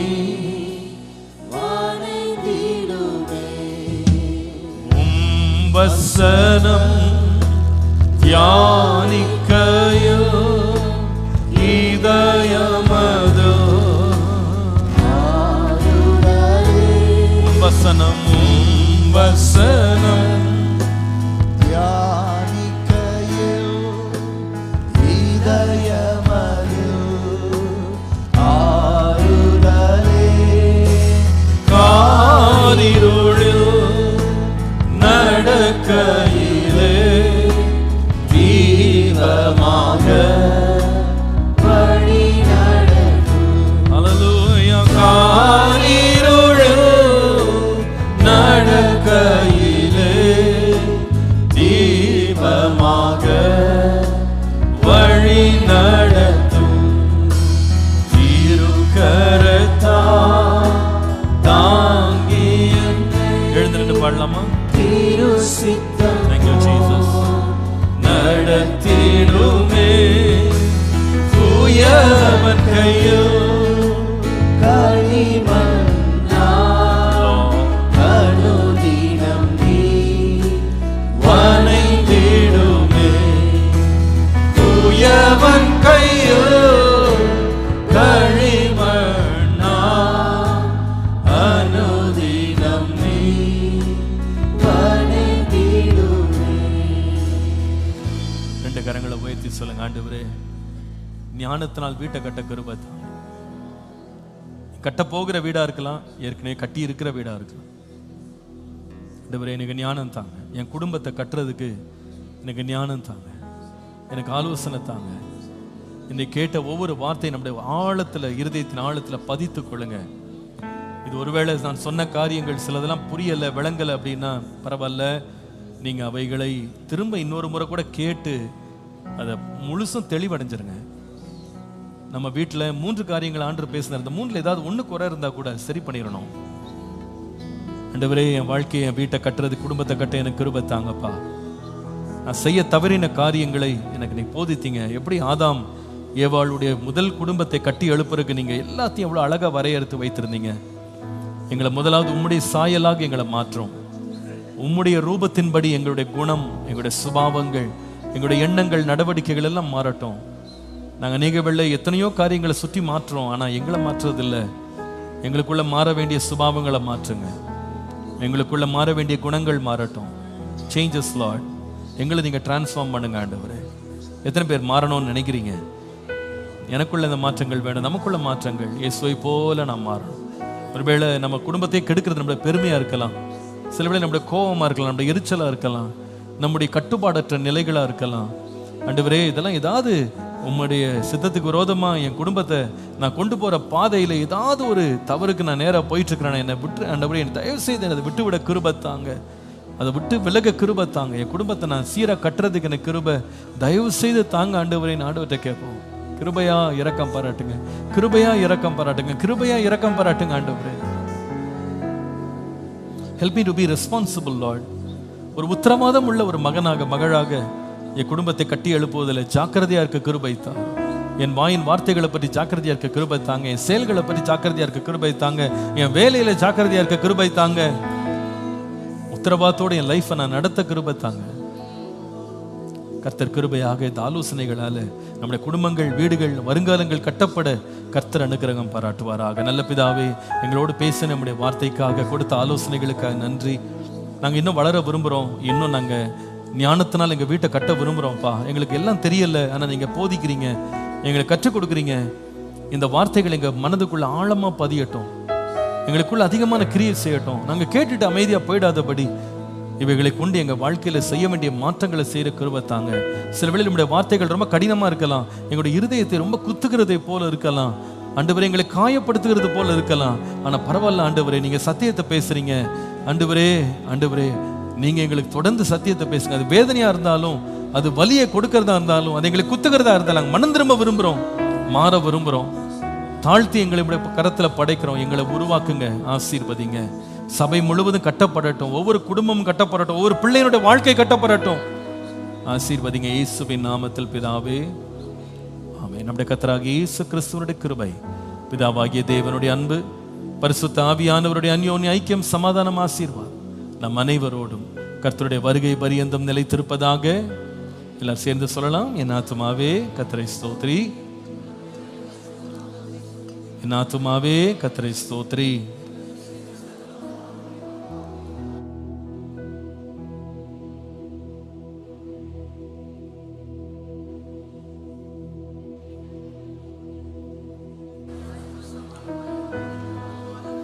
வாழ வயது போல் ஆகிறது. Praise the Lord. கர்த்தர் உங்களை எல்லாரையும் ஆசீர்வதிப்பார். சமாதானத்தோடு சென்று வாருங்கள்.